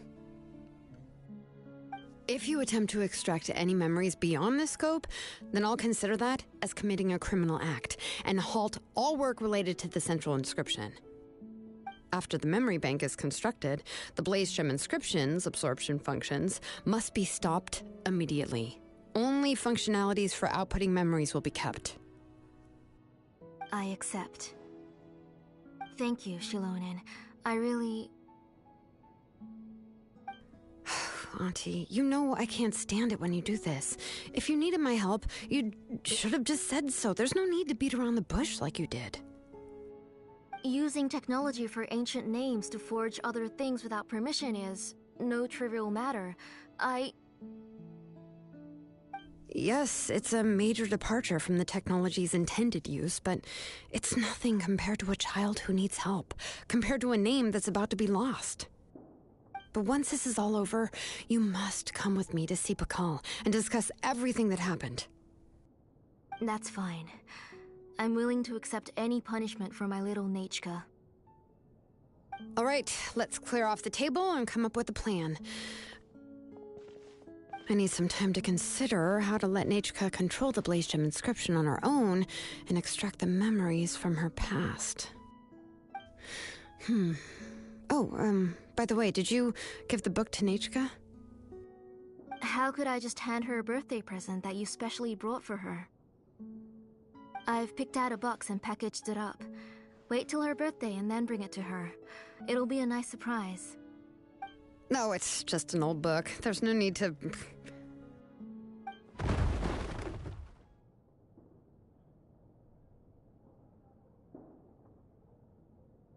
Oh, is Nachka up again?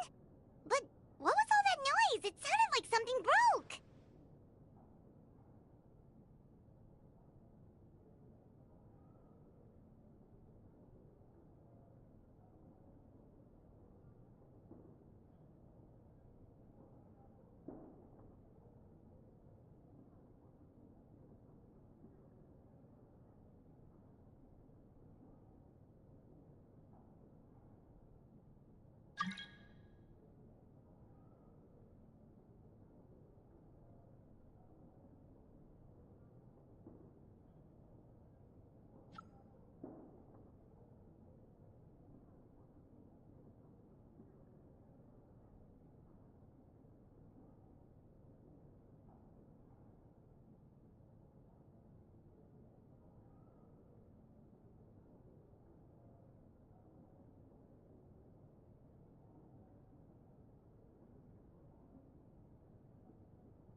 Nachka, don't hurt yourself. Shilonen, is that you? You're Nachka? How many times have I told you? Don't get out of bed on your own. You were running a fever yesterday. Hello, Nachka. Thank you for the book. I've already read it several times. You've already read it?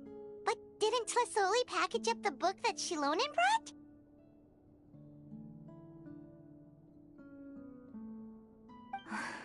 No, she's all mixed up. The one she read isn't from Shilonen. It's one I bought for her before. A few days ago, she told me she wanted a book. I know nothing about these kinds of books, so I had no choice but to go to the tribe and look for a copy. I eventually found one and bought it for her. I put it in her room once I got back. Soon after, she suddenly developed a fever. I was so busy taking care of her that I forgot about the book and even forgot that she had asked you for a gift. Auntie, do you know which version of the book you bought? Which version? The shopkeeper said it was the one with the perfect ending to the story. Apparently that's the only one you can find on the market now. Ugh, it's all my fault. You wasted your money and now it won't even be a surprise. Oh, it's all right. It's just a book. As long as Nachka enjoys it, that's what matters. Oh, right. Nachka probably doesn't know us. You're Paimon and Mr. Traveler.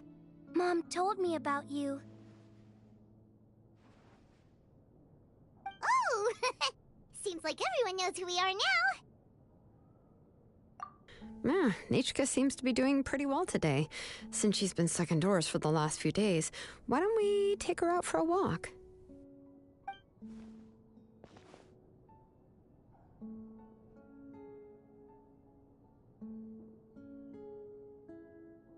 Take her for a walk. But considering her condition, I don't think she... Oh, don't worry, Auntie. She'll be safe with the Traveler and me. We won't leave the tribe, and if anything comes up, we'll be sure to find the doctor immediately. Besides, it's her birthday in a few days, and we need to go to the tribe to buy some things. Let's give her a proper celebration. What do you think, Auntie? I promise I'll be good, Mom. Didn't you say before that I need more fresh air? All right. As you wish. I also happen to have a few repaired Blaze Gem inscriptions that I need to get back to the tribe. We can go together. Wait for a moment. I'll go get Nachka's water bottle and some towels. Some medicine. Oh, and a parasol.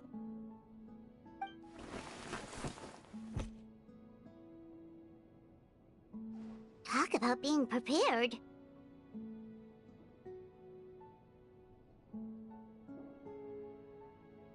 It doesn't hurt to be prepared. Okay, let's go. Please be good now, Nachka. Don't cause any trouble for Shilonen and the others. Oh, you can let me carry these. And don't be a stranger, Nachka. Feel free to tell us anything. And even I was quite a handful for Auntie when I was little. Yeah! It's not often you get to go out to play, so just have fun. Everything will be fine.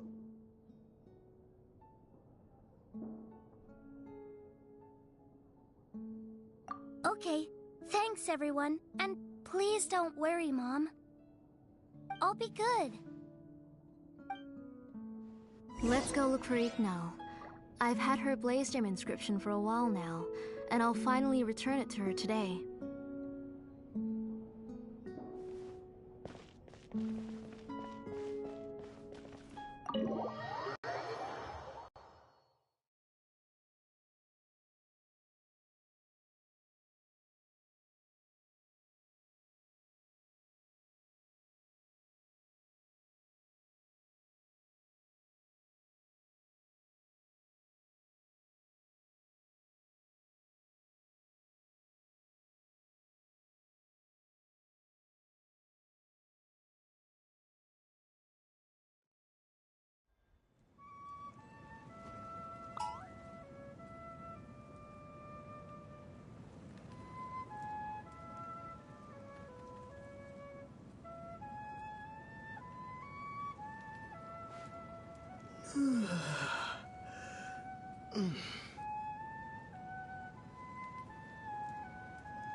Yahoo!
Sure, I'll play you another tune, but it'll cost you an apple.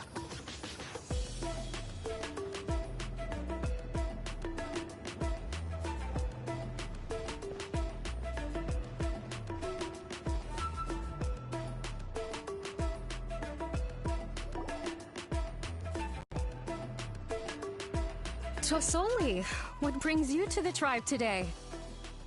Oh, and Nichka too! Oh, she seems to be doing much better now. She's even out and about. I'm sure it won't be long before she'll be playing with Chanil and the others. I hope so. Here, Igno. This is your inscription. I've finished repairing it. Oh, thank you for bringing it back for me. Oh, by the way, I came across a piece of good quality ore a while ago. I was thinking of using it to make some pretty jewelry for little Nechka. I remember that Nechka would become so happy every time she saw a shiny ring. Right, Nechka? I'm sure she'd love that.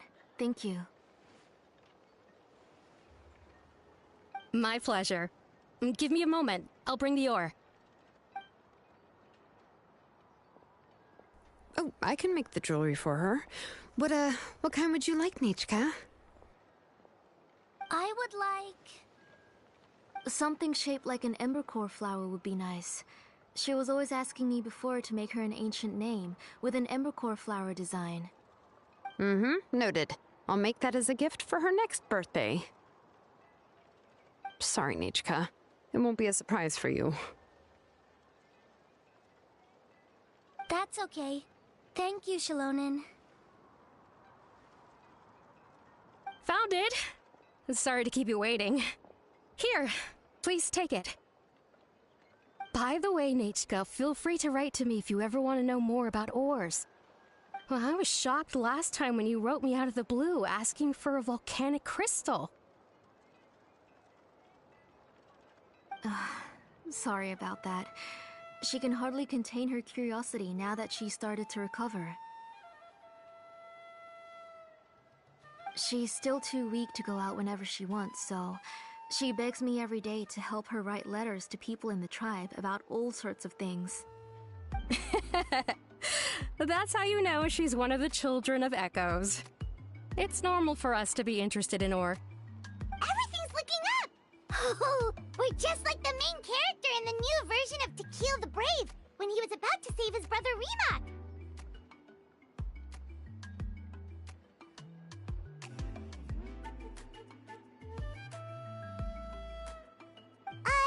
According to the story, we should be right around... let Paimon see... To kill prayed to the goddess of mountains and fire. Let my brother's name ever live on. I am willing to sacrifice my heart and blood in return. The goddess replied, I've heard your prayer, but your brother is no longer your kin. His name has sunken into the deepest of depths. Then Tequil said, turn my blood to fire so my heart may illuminate the depths. I will bring my brother back before my blood runs dry. Oh, you remembered that whole line, Nechka! Paimon remembers that's exactly what the book... huh? Wait, what did the book say? Paimon finished both books in one sitting. A lot of their content is nearly the same, so it's easy to get mixed up. But the ending in the older version is more interesting, even if it's hard for kids to, well, completely understand. Oh, wait! Nechka hasn't read the other ending. It's okay, just wait a bit and Paimon will read it out for you. That's not true. Actually, I already know the other ending. You already know the other ending? But didn't you only read the edition your mom got for you? Hey, what are you all chatting about so happily? Huh? Mom, Mr. Traveler and I were just talking about the ending of that book.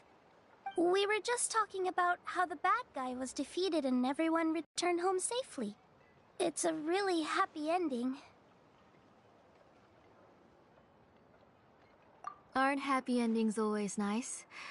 But if you already read the whole thing, then what will Mom have to read to you at bedtime? Guess you'll have to go to bed early tonight, but I'll buy you some more fairy tales next time, okay? Okay, Mom.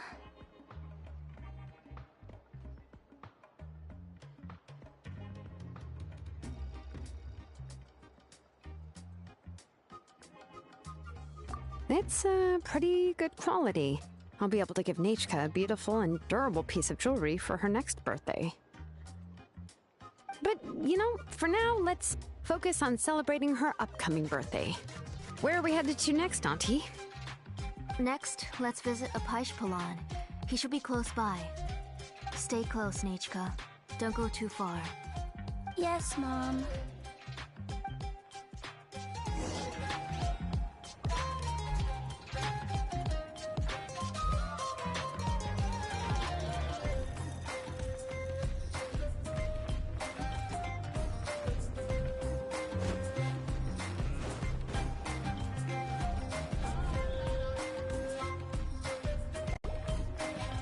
Why do my eyebrows keep twitching today?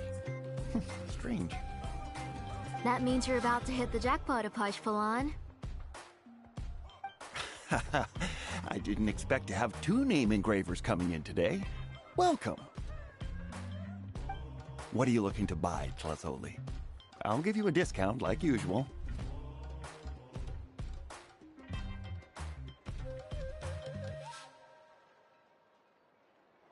Whoa! Offering a discount just like that? Tlazoli sure has connections. She was once our name engraver, and did a lot for the tribe. It's only fair that I offer her a discount. Thank you for your generosity. I've finished repairing your Blasium inscription. Here, have a look. Come on, Nechka. Say thank you. Thank you, sir. Oh, so this is Nechka. Tlazoli has shown me some pictures before. It looks like you're doing much better now. How about this? Go ahead and pick anything you'd like from the store. Think of it as a gift from me. No, that's all right. Mom told me that you've already given a lot to our family. Oh, well, that was for your family. I've never given anything just for you. If you don't feel like it, you can also let your mom choose for you. Oh, no need to stand on ceremony, Auntie. Go ahead and pick something for Nechka. His drills and small clamps are good quality. The measurements of each part are exact, and they're always very durable. I always come here to buy things if I find myself in a pinch. Oh, do you have any child-friendly safety scissors? I remember seeing a few different styles. I have a few in stock, but I put them in the back. Let me bring some out for you to pick. Oh, no need to bring them all the way here. Why don't we just go in the back and choose there? It should only take a moment. I don't know much about that kind of scissors. Why don't you just go yourself and... Well, there are too many different designs and varieties of kid scissors. If you don't come and help me choose, I won't be able to pick one that Nechka would like. Come on, Auntie. It'll only take a moment.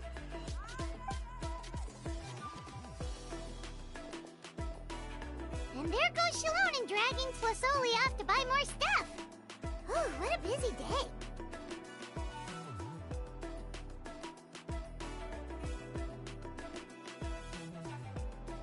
I won't run off. Paimon, who's your favorite character in To Kill the Brave? Paimon's favorite? To Kill, of course. He went through a lot to rescue his family. In the old version of the story, he was never able to reunite with his family, but he was still really strong and fought as best as he could. What about you, Nechka? Which character do you like?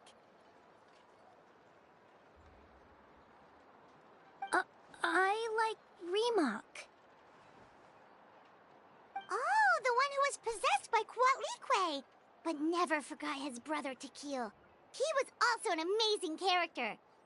If it wasn't for his determination, both he and his brother would have been defeated by Quatlique in the final battle.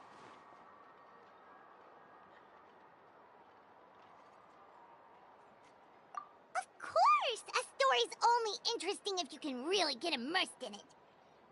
Hey, Nechka, why don't we play pretend? You can be Remak, and Paimon will be Tequil, okay?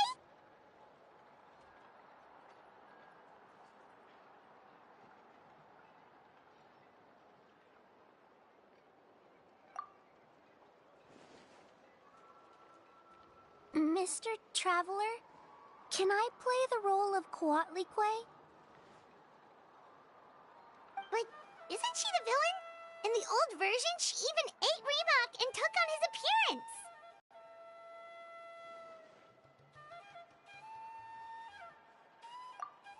Right, she read the version with a happy ending. And that one, Quatlique was defeated and the brothers both survived.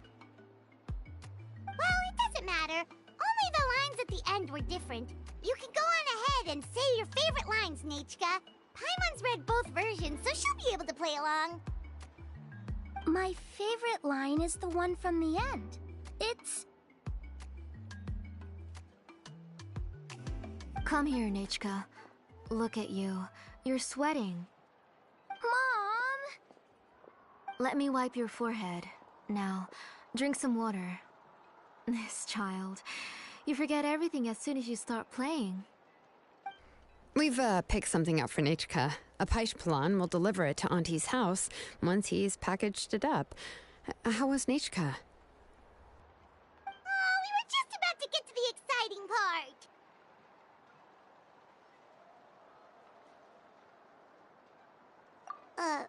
Really? Oh, now that Paimon thinks about it, Shilonen has dragged Tlasoli away from us a couple of times now. But why? Let's talk later. Just trust me and act normal for now. Oh, we should head to our last stop, Auntie. It's real hot today, and we shouldn't let Nechka be in the heat for too long. Right. Let's go see Chevin and head back home.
I finished repairing your Blaze Gem inscription, Chevin. I've also reinforced it, so it shouldn't fall apart so easily now. Thank you. How about the volcanic crystal? Was it usable? Yes, thanks for that. You're welcome. I just want to see Nechka get better. Thank you, Miss Chevin. It's fine. Honestly, you're both too polite for your own good. I was wondering where you got the ore for such a large-scale Blaze Gem inscription. So you must be one of Auntie's accomplices, then. Oh, Shilonen. We already know what's going on.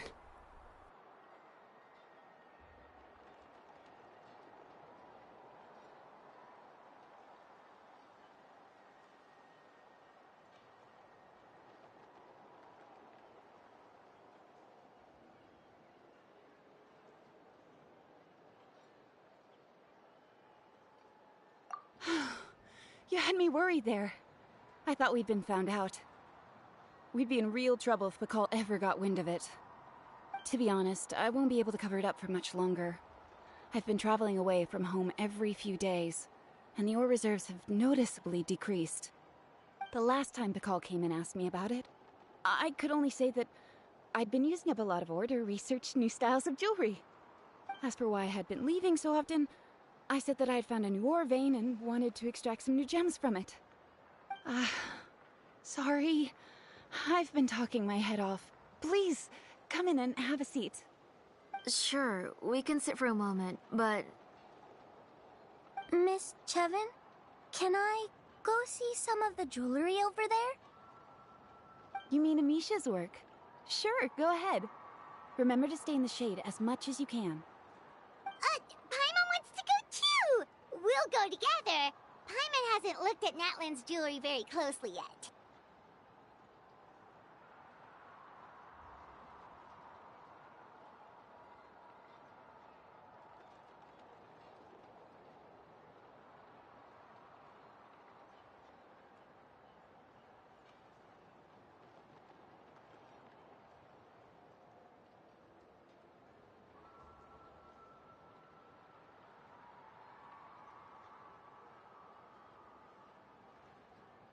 Really? Then Paimon's gonna take a good look at what they have!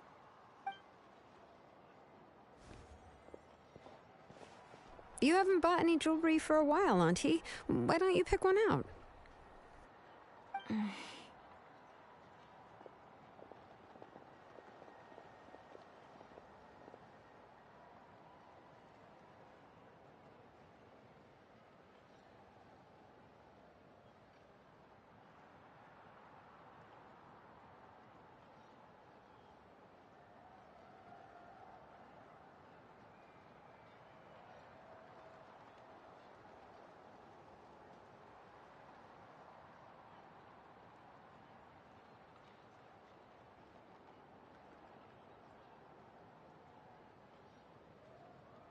Come on, Nichka!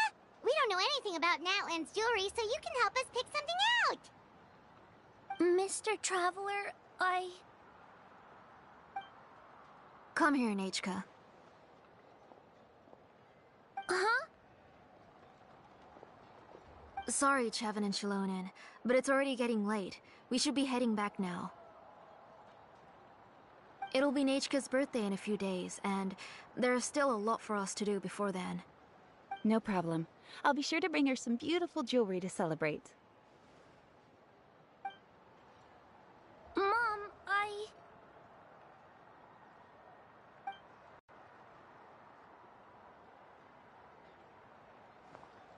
You're getting hot again.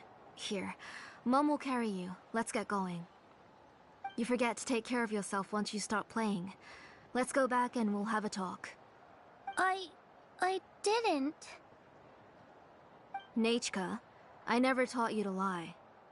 Sorry, Mom.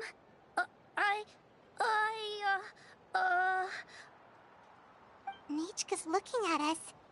Paimon feels like something's not right. What should we do?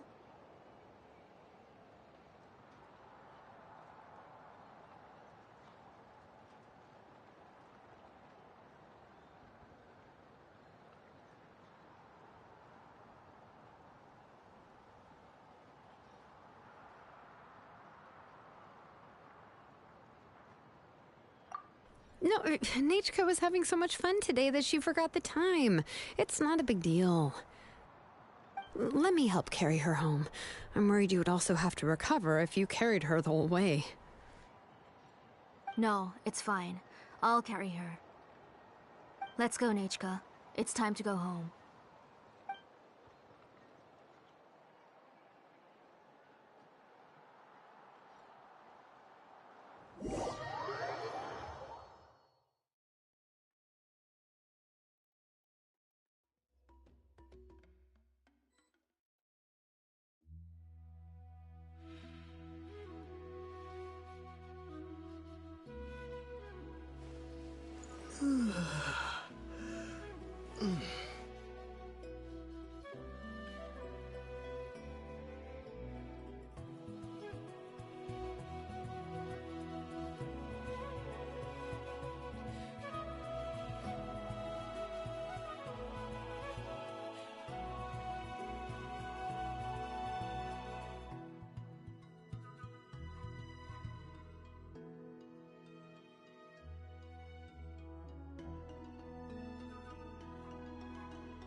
Thank you, everyone, for spending so much time with us today.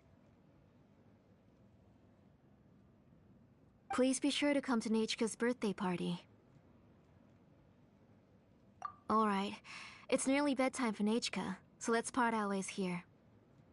Oh, Auntie, remember to give her the book, that copy of To Kill the Brave I brought. I went to a lot of trouble to find it. I understand. Really, do you think I'd let your efforts go to waste? It's very special to receive a book from you. I'm sure she'll put it somewhere safe. Right, Nechka? Yeah. Thanks, Shilonen. Oh, put it somewhere? Isn't she going to read it? Well, I've read the story to her many times already. She's even memorized nearly every line. No, that won't be a problem, Auntie. Nechka's probably never heard this version of To Kill the Brave. Oh. What's different about this version? The majority is about the same, but the ending is different from the one that you bought her. The one I gave her is the unedited version that was originally published. It was released long before Nechka fell ill. Oh, but I remember you were never very interested in fairy tales, Shilonen. Huh. Well, I was just thinking that if what you said about Nechka's illness is true, she shouldn't be able to remember anything about her past before her illness. So, the ending to the original version of To Kill the Brave is also part of the past that she should have forgotten. In other words, if she hasn't recently read the old version of the story, then she shouldn't possibly know the ending, right? I don't understand. Why are you so concerned about the ending of this book? Even if she does remember the ending, what does that prove? Maybe she snuck out somewhere when I wasn't watching and read the first edition of the story. Oh, okay, that is a possibility. After all, she does remember things that have happened recently. In which case, yeah, let's go ask around the tribe and see if anyone remembers Nechka reading the book. There are only a few shops in the tribe that sell books, or we can just ask Nechka where she'd read it. The booksellers all have inscriptions, so there's a chance that their memories... So, you admit that the inscriptions can affect the tribe's current memories? I was very clear that I would consider that a crime and would stop all work on it. There must be a few more books at home. I do not wish to see your blood be reduced to ash, but I have seen the light of your heart and spirit. I beg your pardon? Nechka, where did you read that book? Answer me! Go home, Nechka.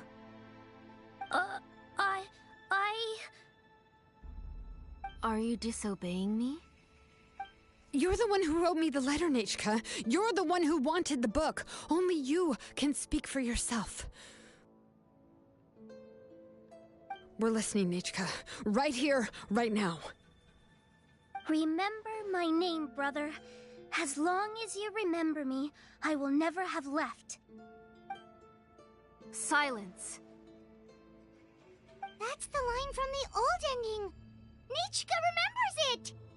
I know everything. Shilonen, help me, please.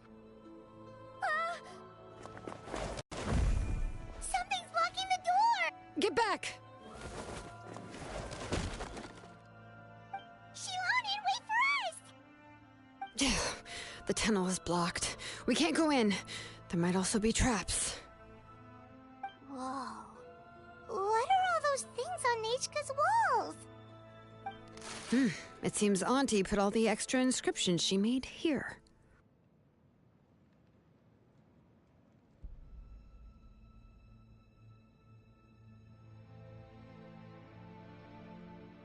If she's trying to finish that ancient name, there's only one place she could go. Come on, follow me.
Scry the sky.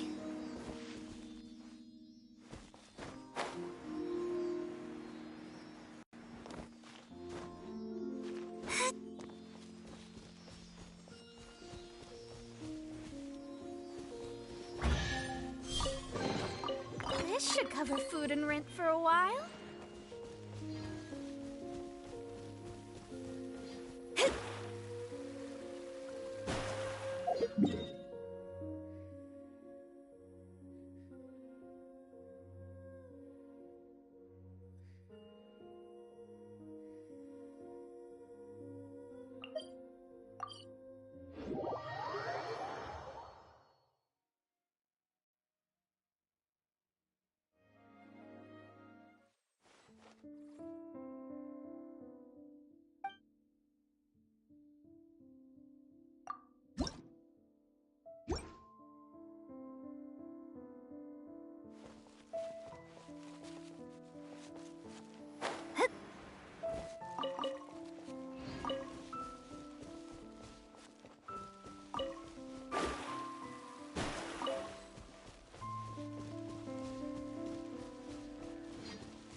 Divination is about precisely foretelling one's written destiny, over-embellishing that.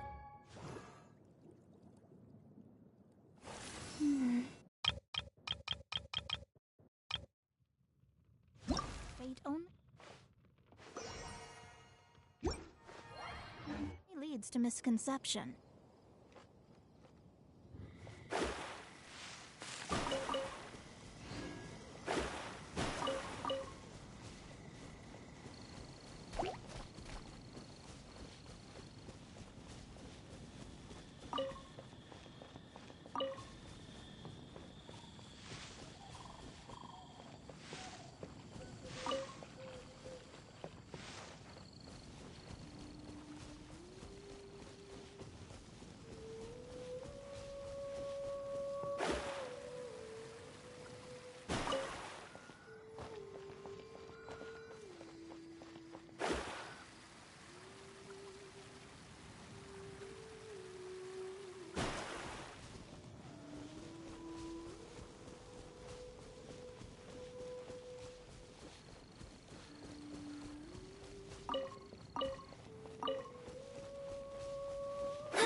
Fate is called as such, for it cannot be changed, nor can it be reversed.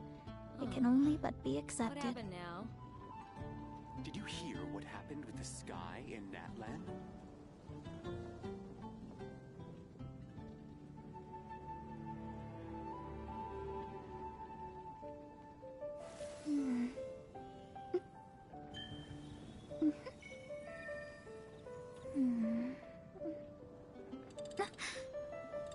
The sky in Natlan. Oh. Did you hear What happened now? with the sky in Natlan?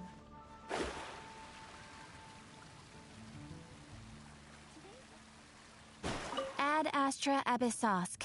Welcome to the Adventurers Guild. Thank you for completing today's commissions. Here is your reward.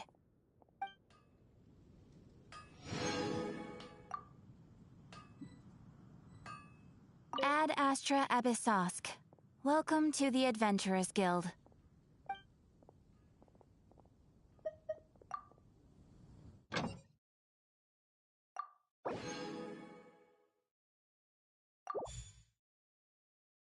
Come take a look. There'll definitely be something that catches your eye.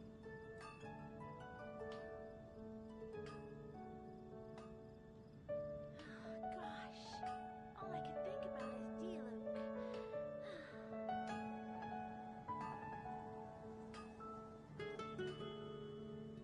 Astrologers must rid themselves of material desires. Only by ridding oneself of clutter can one see the true world around them.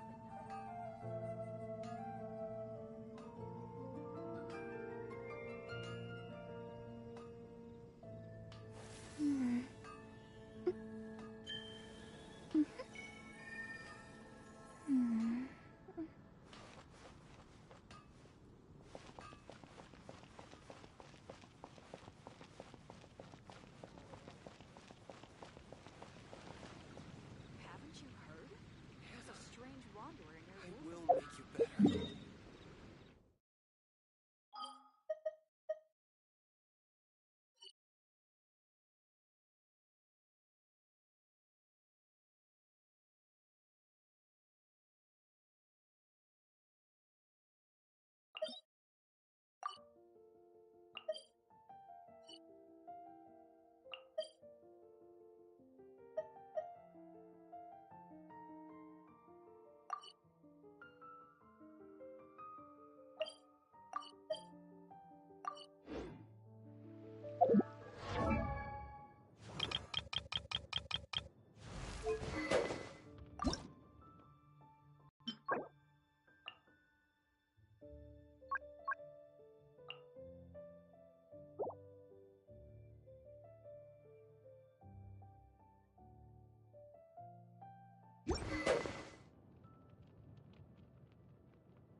potted plant on the porch has died again? What is this place?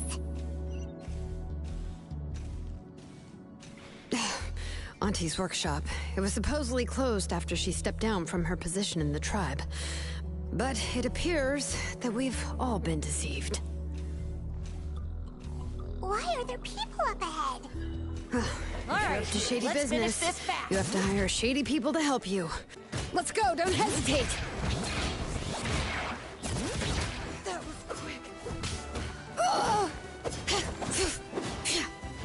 Out of the way or get blown away!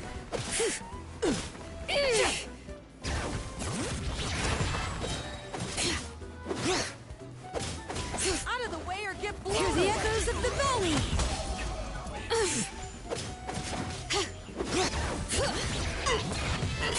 Forget it!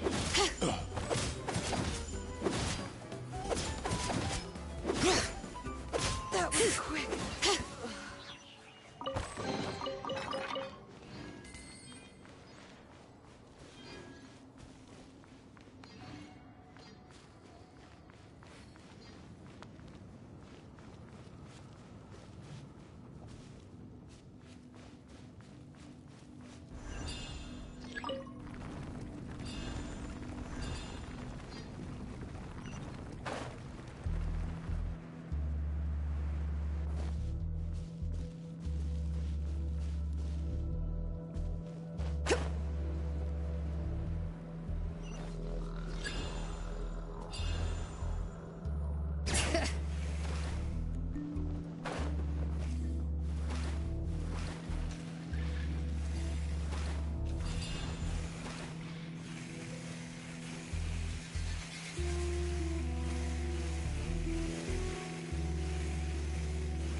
Yep.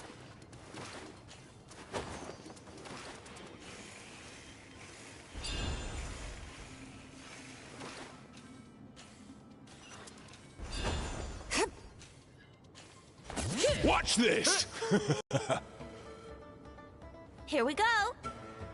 Ha!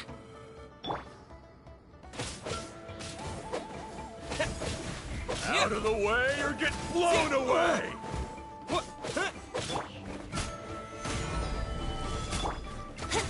Out of the way or Time get for blown takeoff. away!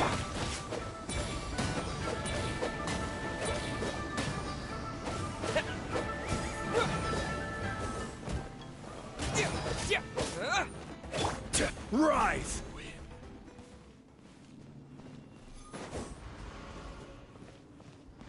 I will have order.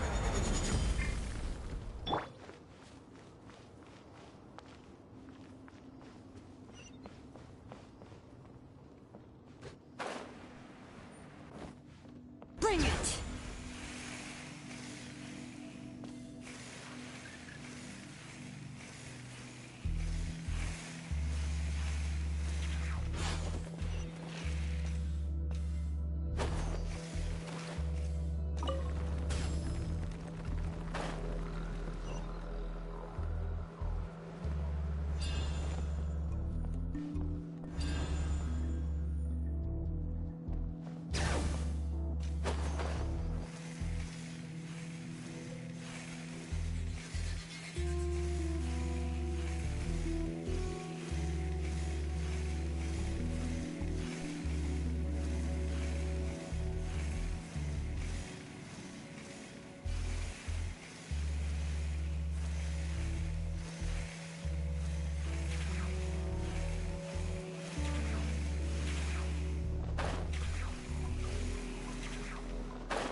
this. Let's finish this fast. Let's play.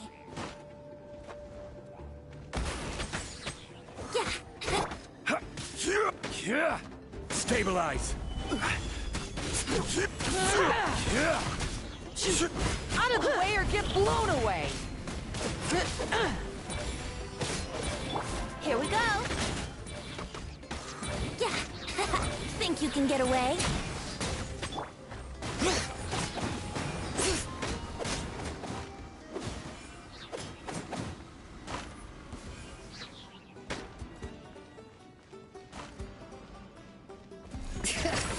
Letting praise names echo!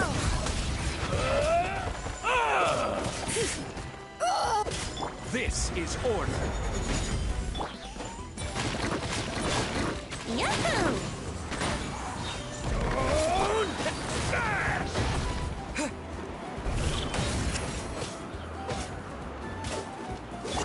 Hear the echoes of the valley! Yes, you are.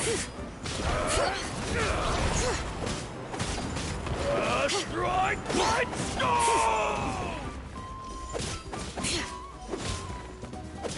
Yes, you are. The door's closed here too. Where should we go now? The transport system seems to still be functioning. Let's go look for the controls and get this cart running again. Maybe it can take us further inside.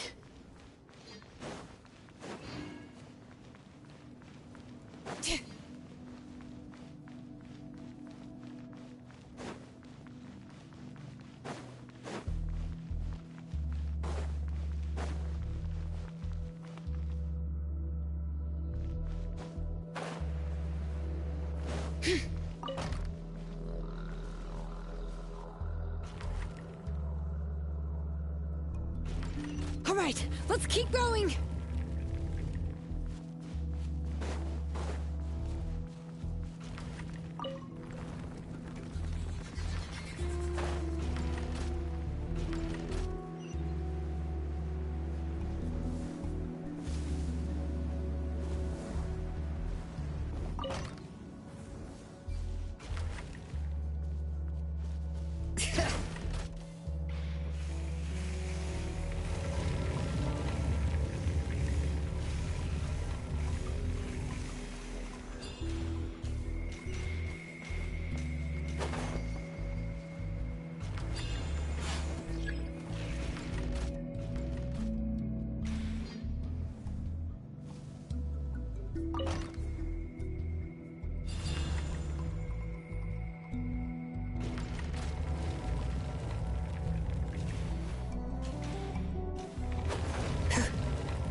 You got here quick.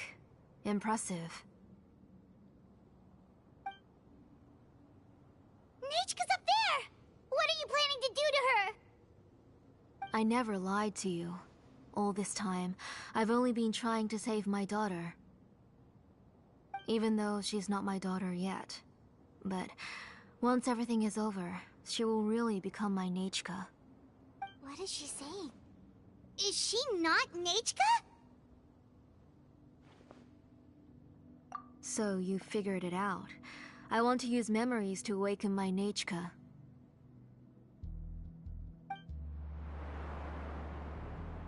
She has stayed in the Night Kingdom for far too long. She's afraid of the dark and cold. I'm the one who made her stay there alone, so I must bring her back. Don't worry, Nechka. Mom hasn't forgotten anything. She has always remembered your name. I'm afraid so. Then, who's that girl lying up there? She's a child from my tribe. Her parents were killed in the same abyss attack. But wouldn't you know it, her birthday is the same as that of my Nechka. I raised her and took care of her for many years. I thought that taking her in would help me feel better. I was so happy the first time she was willing to call me Mom.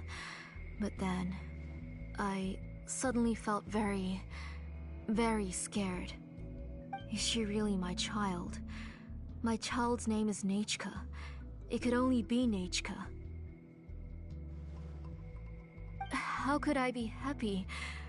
My little Nechka is still waiting for me to get her home. As I said, I only want to bring Nechka back, even if it costs me everything. And now, the time has come for me to pay.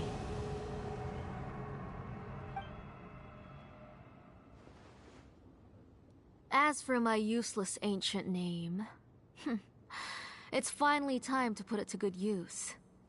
If you're not willing to help me, then you can become the fuel for Nechka's ancient name.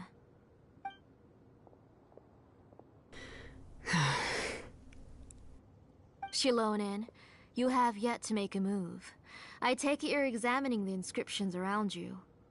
It's no use. I've already set up the Blaze Gem inscriptions, and the engraving diagram has already begun to run. It's all thanks to your ideas. Now, the central inscription will finally become Nechka's ancient name. After Nechka returns, I'll make sure to invite you to her birthday party.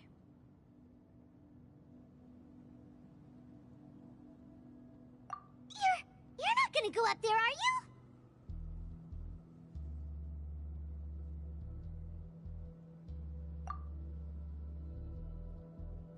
There's a flaw in this engraving diagram. The weak point is almost about to activate. So on my mark. Don't worry, Nechka. Don't worry. Mom is here. 3. Mom will always be with you. I'll never forget you. 2. Wake up, Nechka. Now. Please, wake up. 1!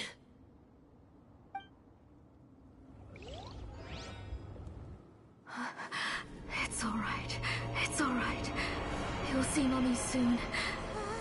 Nechka.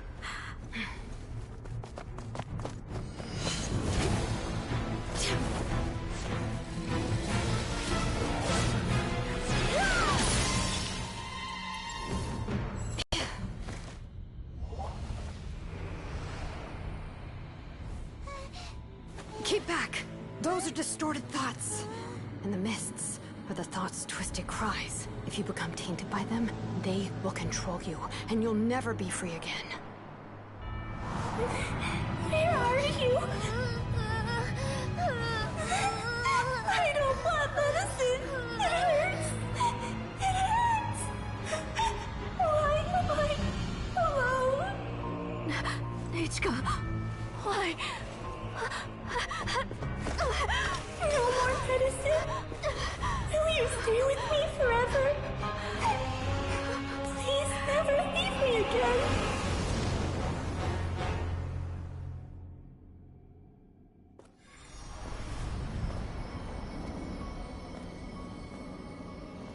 Tlasoli, you're the one who twisted Nechka's name into a shackling prison. It's time for you to hear her true voice. Stone engraved and echoing peaks converge, disperse. In ashes be reborn, for flames born anew, and the blazing dawn. Mommy will be with you, Nechka. Always and forever.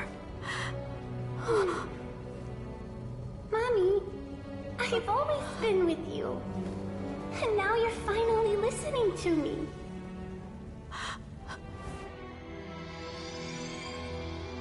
The old births the new, as flowers shield the roots, so life ever cycles until we return to the loom. We've known each other a while, but we've never met. You're Nechka? Yes, but I still don't know your name. My name's... Nepeka. It really suits you.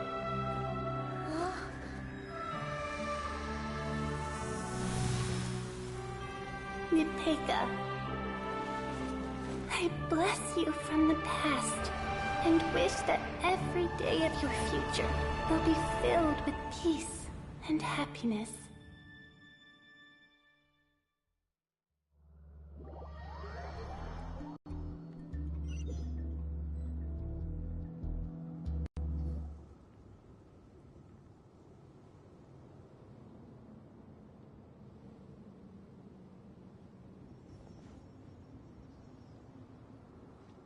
I saw Nachka and was speaking with her, but now... Where did she go? Nachka? Nachka? Where are you? Answer Mummy. Please. Please. Shilonen, you saw her too, didn't you? You saw my little Nachka. I felt her hands and hugged her. I was right. I was right. Those gray shadows were just a minor mistake. I just need to restart the ritual again. Alright, I'll start it again and Nachka will... Have you still not come to your senses, Auntie? What senses? I was not wrong. Nothing about what happened was wrong. She's just a little upset and was trying to ignore me. That child sure knows how to throw a tantrum. But I understand. I can accept that. Enough, Tlasoli! The person you summoned with the Blaze Gem inscription wasn't the real Nachka at all. You collected memories of Nachka from countless people, but you forgot one thing. Among what you gathered were not only real memories, but also countless emotions. Didn't you realize what kind of emotions people would feel upon seeing Nachka's condition? When people held a dying child's hand, when they felt her faint breath and saw the helplessness in her eyes, when they sensed her body growing colder and colder, what could they feel but abject pain and sorrow? I took those emotions. You absorbed those emotions into the Blaze Gem inscriptions and solidified them as a piece of her past. Those gray figures were projections of that past. They could only reproduce the appearance of Nachka in her sickly state. What the real Nachka wished to say was drowned out by those twisted and painful thoughts. I didn't want things to turn out like this. All I wanted was to remember Nachka, to see her again. Nachka has always been with you, Auntie. Everything has long been recorded on your ancient name, the one you said was useless. You exhausted every option and sacrificed everything in the hopes of saving your daughter. That is undeniable. But have you forgotten the true meaning of your own ancient name? My ancient name is Undugu. The immovable love between you and Nachka has already been recorded in your ancient name, but you chose to ignore that. Names are blessings from the past to the future. You told me that, Auntie. You gave Nachka her name, her first blessing. But now, you've turned her name into a prison by taking an innocent child captive, and you've imprisoned yourself. Nachka is everything to me. Without her, I can't see any future for me. And as for blessings... What blessings have I had since the day she passed? I see her in my dreams every day, grasping my hand, telling me she's in pain, asking me to hold her.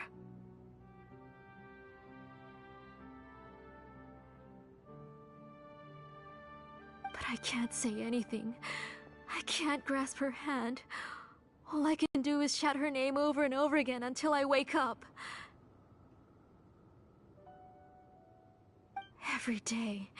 Every single day, I've hated myself, and ancient names too. Who knows? Maybe hate would have been the only thing left to her too. You think Nechka would have come to hate you?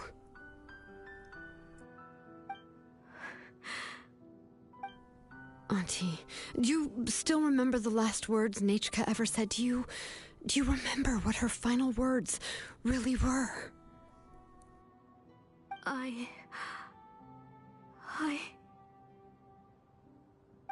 The reason you haven't felt blessed is because you've forgotten the true past. Auntie, you've been wallowing in memories of your imagination and refused to let go of them. A name without a past is nothing but a withered tree with no roots, rotting without a future. It's over, Auntie. It's all over now. Slowly now. Why don't you stay lying down? Oh, on second thought, this might not be the best place to rest. Shilon and Nechka, Napecha, can already stand now, so we made our way over.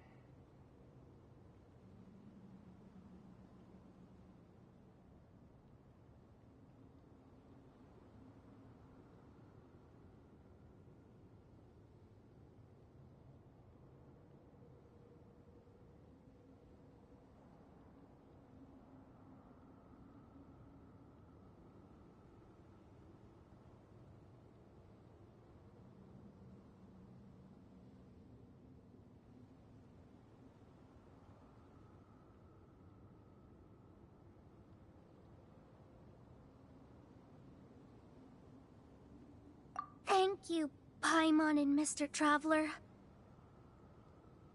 I'm fine, really. The real Nechka helped me just now, so it doesn't hurt much anymore. That's good.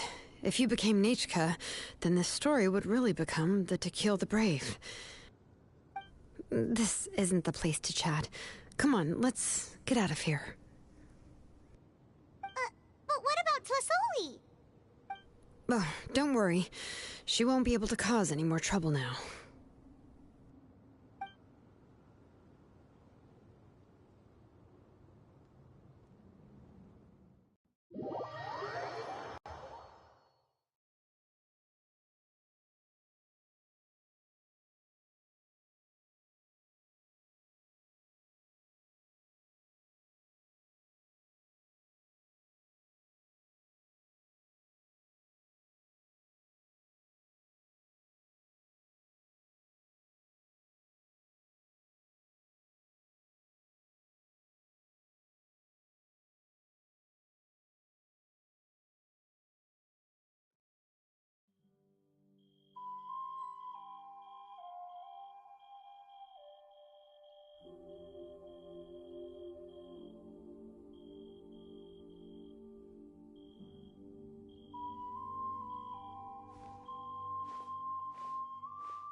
All right, I've locked Auntie in the house with a few ropes.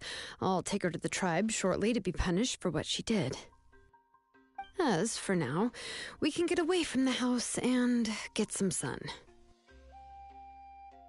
After dealing with all of that, I'm completely out of energy. She's already planned out everything. Shilonen sure doesn't waste time. It's still so scary to imagine. Tlasoli wanted to turn her adopted child into Nechka, and she even nearly succeeded. Yeah, she was so cool in the final moments. She went right into action and took control of the situation instantly. Well, it's all thanks to Nepeka's resilience. She never gave up. If it weren't for her bravely trying to get help, then I wouldn't have noticed Auntie's plan so easily. It was thanks to all of you encouraging me. After all, this was already the last idea I could think of. I tried to get the attention of many others who visited before, but they were all either quickly whisked away by Tlasoli or simply refused to believe me. Even if I told them everything, Tlasoli would just blame my illness to cover it up. All she had to do was start to cry, and then the guest would try to comfort her, but completely forget about me. She would inspect all the letters I sent and any gifts I received. And then, if I didn't comply, she would force me to drink some strange medicine. It would put me to sleep for a few days, and it would be hard for me to remember anything. I would see a lot of weird things while I slept, and the walls around me would start talking. I would be so scared every day. If I wasn't able to get your help this time, I might have just given up. You have us now, Nepeka. If anyone dares to hurt you again, the Traveler and Shilonen will send them flying! Yeah. Sorry, I just can't help it. You are already super brave, and you even managed to call Shilonen for help. Oh, you definitely found the right person. Shilonen isn't the kind of person who gets distracted easily by crying. She pays attention when someone's talking and doesn't miss a beat. And it was because of your help that I was able to pick up on the details. Without you, it would have been extremely difficult for her to communicate that she needed help.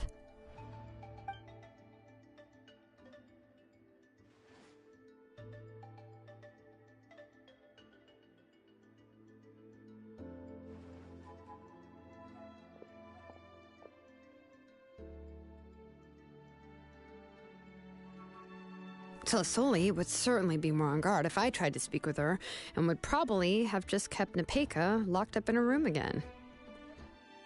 So we had a part to play too! But where did Tlasoli even get the confidence to try this scheme? When Nechka was alive, surely many tribe members would have tried to help her. Was she not scared that someone would realize that Nepeka wasn't Nechka?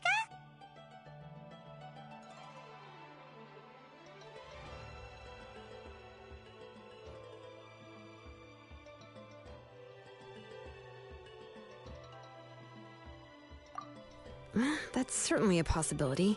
The inscription she created would not only collect information related to Nechka's past, but also actively erase people's memories of Nechka.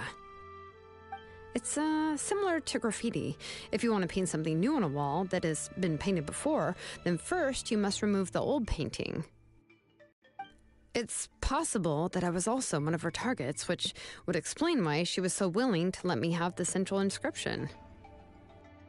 Whoa, and you still took it? If it were Paimon, she would have thrown that thing away the first chance she had! Well, you can't uncover the truth without taking some risks, right? If I hadn't disassembled the inscription myself, I would have never realized her actual motives. So you suspected her from the very beginning? Oh, no, she's my auntie after all. How could I have seen her as a villain from the start? The most I did was keep the possibility and a corresponding plan in mind, and it was just our luck that the worst-case scenario actually happened. But now that I look back on it, we still managed to rescue a suffering child, even if that wasn't our original intention.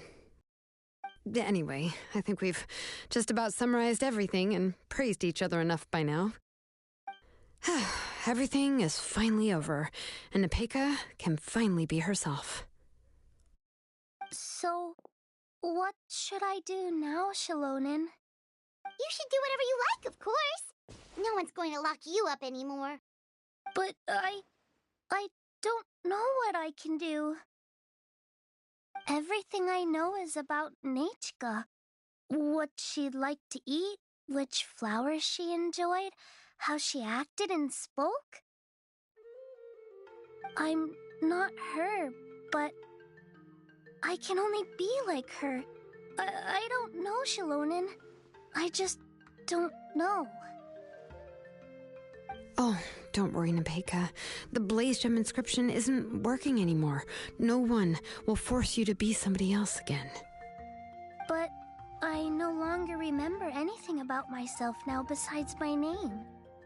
What if I never remember my life and lose all of my past? I'm scared, Shilonen. What should I do? Oh, don't cry, Nepeka.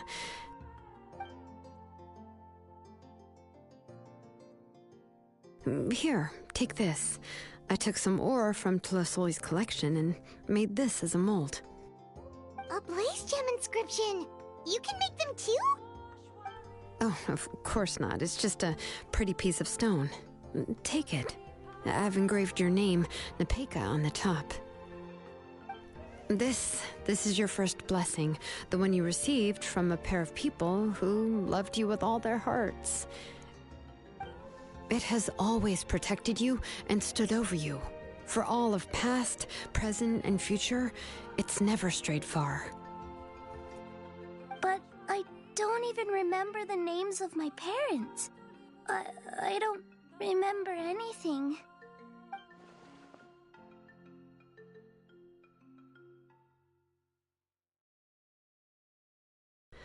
Huh. I won't make any big promises and say everything will return to normal. I'm not sure what kind of future you will face. I can only promise that no matter what the future holds, your name will never fade. This is a blessing given to you by a name engraver.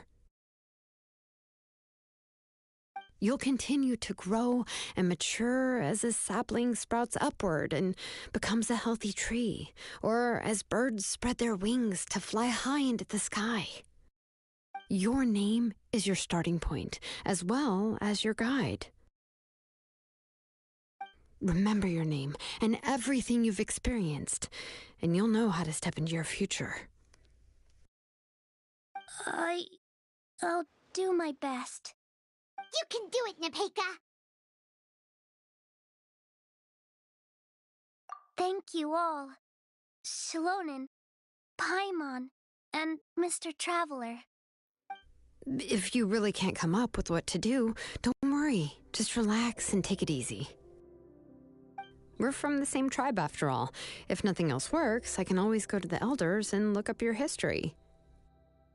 And until then, you can stay at my workshop. I can handle another mouth to feed. Oh, I don't know if the plan will work. I'm not even sure who I should look for. Well, rather than placing our hopes on a plan that relies so heavily on luck, we should just focus on ourselves. Well, anyway, enough about all that for now. Let me take Tlasoli back to the tribe first.